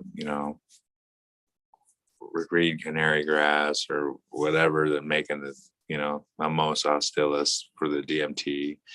You got all the forms of mushrooms, you got, what else? Iboga, there's so many things and they're spread all over the world, So then us ingesting each one of those, opening that gate of mind, So he says that's the myth of Inkari. If we can open all those channels of all those plants from all these continents, we can really like empower and embody that kind of our birthright, say. It's just a myth though, So, but I'm short of the iboga. I haven't had that, I haven't had datura. I mean, I've smoked angel trumpet, so I guess I have had it, but I haven't drinking like gypsum or drinking datura. I heard it gets you pretty high for a few days, so I don't want to go blind for a few days and have that kind of trip. Iboga I would do, but I think if I do it, I want to do it with the Bwiti tribe, in Gabon region, like with the Lokes, So I can't. It always makes me wonder, how I've heard the story, but I can't believe that cat was the first one to do the toad, the toad semen, toad semen venom. I guess. No, I don't think it's toad semen. It's toad venom. That's what when the video. It's what is it? What's his name there? I can't believe I'm drawing a blank right now. He's the guy on Vice there that does the psychedelic drugs. I can't remember his name right now, but they told the story of it. And that's what they actually described it as. It's the first telling of the story as it being a toad semen. He actually squirts it out onto his windshield and it dries out and he scrapes it out and smokes it.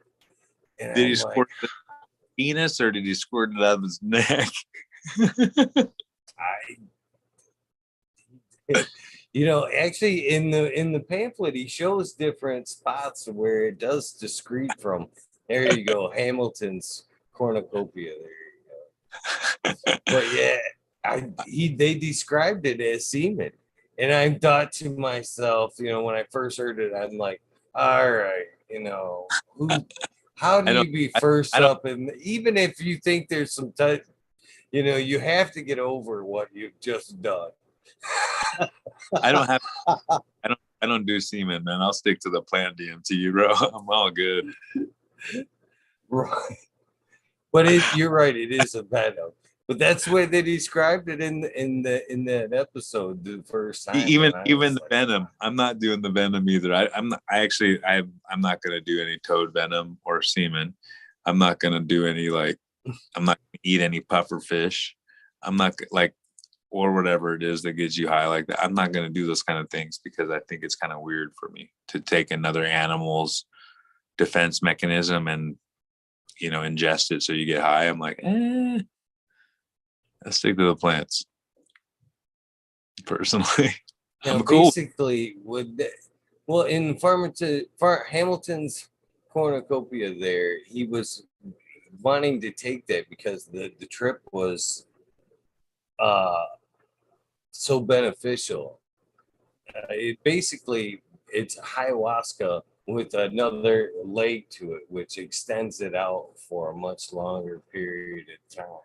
So he was wanting to track down the people and get some samples basically so they could, you know, reverse it into a synthetic form.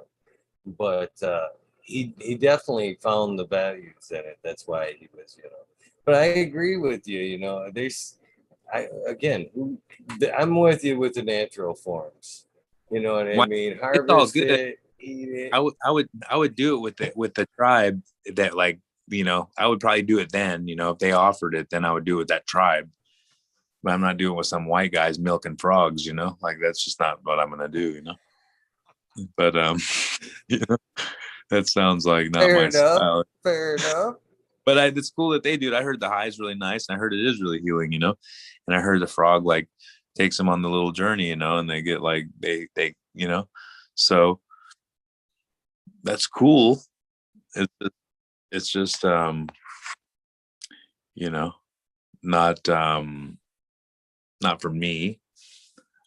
Oh, that's many roads down. Many roads down. I've got to track down the ayahuasca guy first. I don't think I'm traveling to any deserts looking for frogs anytime soon. No, man, now you get everything off IG almost, man. Well, it takes away from the experience, like you said. You know, it's more fitting to go through the ritual than it would be Yeah, to, you know, just find some cat on fucking Instagram. yeah, Send for me a sure, tote bro. semen and spread them in the fucking pile.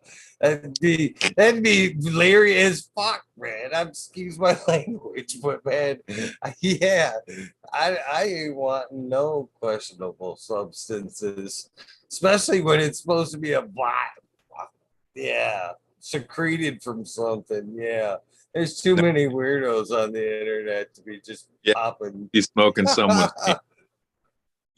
Probably. I didn't want to say it, but Hi, yeah. but weird.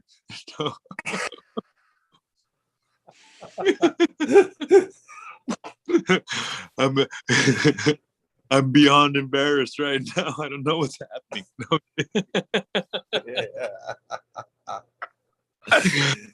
Yeah. Got No, yeah. this Like taste that I just can't describe in my mouth. It just won't leave. Yeah, no. The internet's no. they have the bufo I'll go toad, to right? the tribe. When they burn it and they put it in, and supposedly like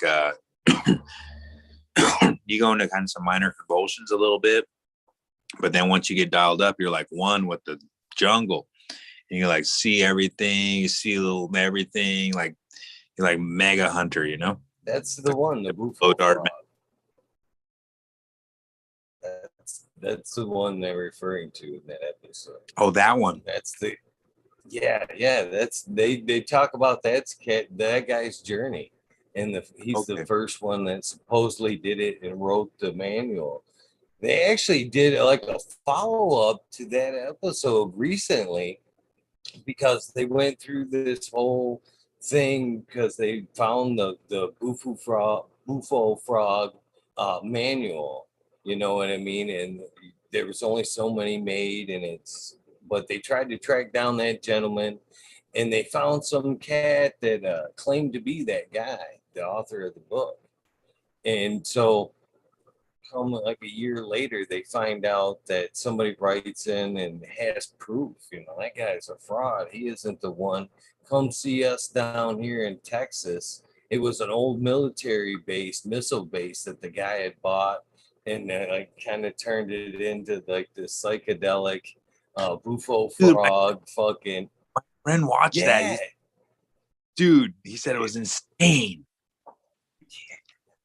But he called him out. He's like, yeah, that guy was a liar. This is the breed guy. And they had actually gotten together and were reprinting that original little booklet that, you know, tells how to do it. And it was from that episode that they were talking about, you know, taking it back to a synthetic form, you know, so no frogs would be hurt, you know, in that Oh, journey. is that where the 5-MeO DMT came from? Yeah. Yep. Exactly. Yeah. Cool. So there is some good, I guess, that come out of it. But again, you know, who's to For be the sure. first that guy? You know what I mean? And even up until that point, it was like legend. You know what I mean? It was like unheard of. I think he had read about it in maybe a old National Geographic episode journal and magazine back in the day, and kind of researched it. I don't know. It's Really? crazy on the calling people get. You know what I mean? And obviously, it was calling for him to change other people's lives with that For sure. experience. I've heard there's one guy with this bufo, or this, I don't know if it's a bufo toad, but DMT toad that he has like a whole therapy center around it. Still currently it's happening, you know. So it's pretty interesting.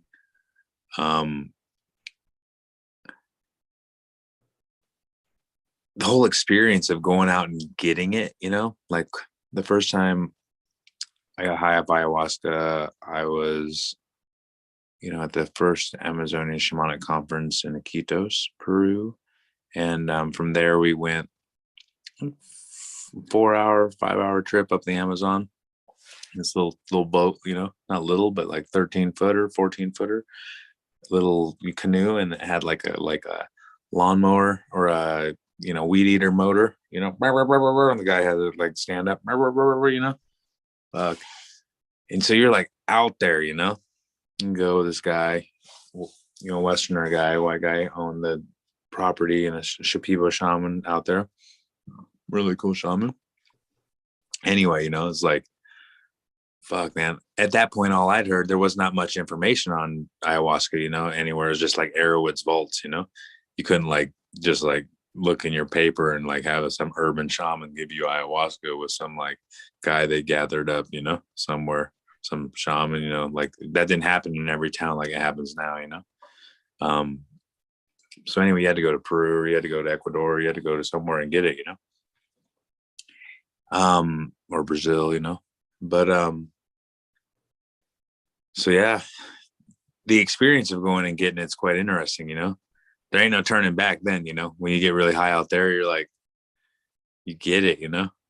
It was really interesting. I remember when the night before, or the night before, 2 nights before, I had ayahuasca. This lady, Norma Panduro, she was like supposed to be the best female ayahuasquero, and I was like, oh man, first ayahuasca I want to have with a woman, you know. I'm gonna have like, there's a woman shaman that's sick, you know, and have with her, you know.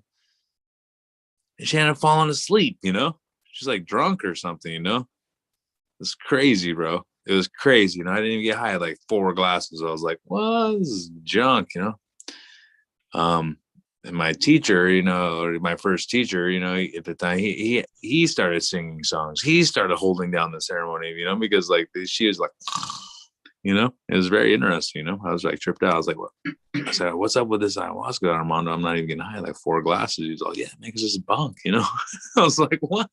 He's like, I'm not feeling it, you know. I was like, oh. So anyway, 2 nights later, I went out to this other spot, and then, you know, I had the first glass. The guy comes back around. He's like, would you like some more? I said, nah, man, not if it's gonna not get me high, you know, because this is like doesn't taste very good. So I want it to work, you know. He's like, oh, come to my seat then, you know, and I'll give you one. I said, all right. And he busts out the bottle out the back, you know, had like a black snake on it, you know, like classic, you know, poured the glass. I had the glass. By the time I was like back to my seat, I was like getting like fucked up, you know, and like I laid down. Usually now I don't, you know, I wouldn't lay down now in it, but like, and I just this time I laid down, you know, laid down. I got so high. I was like, whoa. And when I went to throw up, I saw these little like marsupial creatures, you know, the ones with the big eyes, you know, and the big ears, but they're little kind of creature, you know, like not a ringtail cat, but like something looks like that. I forgot the name of it. But I was like, throwing up off the Maloka, you know, and it's just like in my mind is these things, 2 things just laughing at me, you know, their eyeballs like spiraling rainbows. I'm just like, it's like full on DMT Fractalville, you know, with these like things. I'm just like, wow, bah. You know, and then I'm like sitting there, you know, and like pretty high, you know, after I like kind of like did that, and you know, the Shipibo shaman singing, you know, and he's like looks like an alien, you know, he has this like Shipibo gear on, you know, and he's like singing, you know, he's just like moving, and it's this thing, man. And as he's singing, all the like sounds were coming out like in like algebraic equations, like all these like, you know, basically formulas were coming out of the vibration frequency instead of like it was like I was tripping hard, you know. Obviously, I was like, oh, that's interesting. So I was just having this like epiphany of the relation of like vibration, frequency, and math and all this. I was like, you know, so I don't know. I got pretty high. It was really cool, and a lot more happened than that, you know. But it was interesting, you know. So then from that point, I went out to the Sacred Valley in Peru with Armando. So went through all of the like basically I went there with my girlfriend at the time, and son with his girlfriend. What's funny is both our girlfriend's name was Anna Marie and Anne Marie, you know. So he was like, oh, that's so weird, you know. Both you guys, you know. So it was like this big thing for him too. And then our relation with the family link, and you know, it's been a really interesting journey with the family, and you know, he's dealt with a lot of crazy people. Even he, like, you know, when Greg Long died out at Cortez Banks, big wave surfer, you know, to get his head back together, he went and seen Armando have ayahuasca, you know, and like a lot of big wave surfers go to see him. He lives now in South Africa on Jeffreys Bay, but he's seen a lot of people, you know, and he's had a lot of crazy people, you know, because he's crazy, you know. So it's like to deal with people like us, you know, you can't be like, you know, you need to be a weird too. So otherwise might not be so we might be too tough for you, you know. So you have to be able to earn the respect, you know, and it goes both ways in these kind of scenarios too, you know. So through all that whole experience, I think maybe I was one of the only ones that made it through the whole program with him. So hence why I'm, you know, he and his son were like brothers. We don't talk too much to his dad anymore, but you know, we're all the time, you know. So it's been a really interesting journey, and now like have like a homeland in Peru, and you know, it's very cool, you know. It was worth it all, but you know, sometimes you have to give up all of it to then like get this new thing that's even cooler, you know. But giving up the whole past of what you've created, it's kind of tough, you know. But if you do, sometimes like what's out there is just on another level cool, you know. You never even fucking thought it was gonna be so sick, you know. Because he even told me, he's like, man, what do you want to do? You want to be some yogi with like long hair and like in a cave, and be like the guy like that, or some like shaman guy singing your song for all the ladies, you know, like, what's up, bro? He's all, why don't you just have like an aware kid, you know, take this relationship that you've created with a wisdom plant that you've already mastered and master your intention now, you know, and you have an aware child, you practice hard, you know, spread this plan out really strong, and you do the thing, man. All secret, like secret revolution, you know? So we don't get like, you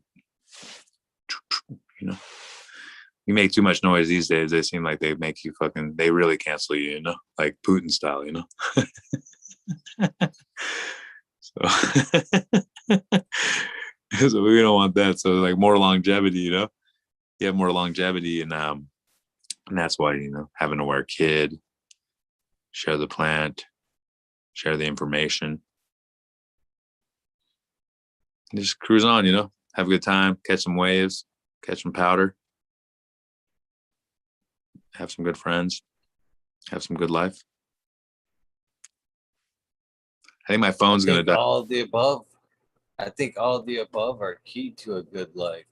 And yeah, I was just getting ready to check in with you because it is getting late, and it has been an honor. I would honestly, you know, I'd love to get you back, and I prefer to end on a good note with somebody than to drag it out to where it's like, I don't want to do that again. So I'd much rather go out with that smile on your face for sure. With that being said, there's a couple things I'd like to tell you, and one thing I'd like to get from you before you go. One of them is I told you prior to the show that the time slot is from 11:30 to 4:20 every night, and tonight is no different. Even if we were to go right to the 4:20, I would shut things down, and every night I do a shout out to everybody, that yourself, that's and people in chat that participate to the show. That's my way of being grateful and being vocal about. I told you that in the beginning. I do it every night. I do my shout outs. I try to be vocal for my, this life. I'm blessed. But the Zoom number for the show is always the same. So what I'm getting at is, you know, we're going a little bit short, so I will fire up what I call the wormhole next, and that is like a filler episode, and that's open to everybody. You have to be a past guest to jump in the wormhole, and it's an evolving panel. So anytime Monday nights is a wormhole, I don't do the spotlight. I just jump in at 2 o'clock my time, and whatever happens. But if you subscribe to the channel, and anytime you see a wormhole going on, you don't need an invitation. If we're talking about something that interests you, in a lot of nights, it could be psychedelics, it could be growing, it could be deep dives into a conspiracy theory, and sometimes we get pretty deep into those. So if you happen to see something that applies to you, you don't need an invitation. You've got the Zoom link. All you got to do is click it, join in. We'd love to have you. New perspective, new people always makes for great conversation. So I wanted to make sure and extend that open invitation for you. Anytime you see fit, please take us up on that and join us during any wormhole. The other thing I'd like to get from you before your phone dies is I do this like old school like sound bite. This is the only like portion of the show that I actually like record for my benefit, I guess. And it's basically an advertisement for your episode. So I'm with my words, me as an example, I would say something close to, hey, this is Eagle Gardens. I'm on fucking Talking Shit with the Eagle, episode 368. You can add whatever you want to it, say whatever. Please make it your own, but that's what I'd like to get from you before you. Really sick wrapping out with you here at Eagle Gardens, man. I've really fucking just blew my mind. I had the greatest time, and I really it was such a great honor, man. Thank you so much. And everyone, I hope everyone enjoyed it and really tune back in, because fun things like this can happen here. So sick times. Thanks so much. Thank you, man. And you donated a large chunk of your time tonight. And I can't thank you enough. For real. And have a Yeah, great night. And I wish you the best. And I look forward to speaking with you hopefully sometime again in the future. hell yeah, man. Good times. Thank you so much. You have a good night. I'll go Yeah. ahead and wrap it up here. And again, one last thank you before I get to all that. You have a good one. I've enjoyed this conversation. It was a great night, guys. Thank you, man. Thank Me you. too. Yeah, thank you, man. Reality is the best. Keep keeping it real. We'll see you. Right. Have a good one. For those you guys are watching, thank you very much for watching this. It was a great episode. Hopefully, you've had some fun. Maybe picked out some knowledge through this all. I see. I see the new catchphrase there. Oh no! But you guys know the deal. Please do something nice for somebody. Random acts, kindness do save lives. I'm a living, breathing example of that. But please rest your legs, stretch, fill up your tray, get something to drink, and join me here in a few minutes in the wormhole. Thank you for watching. I'll see you guys in a few. Love you guys.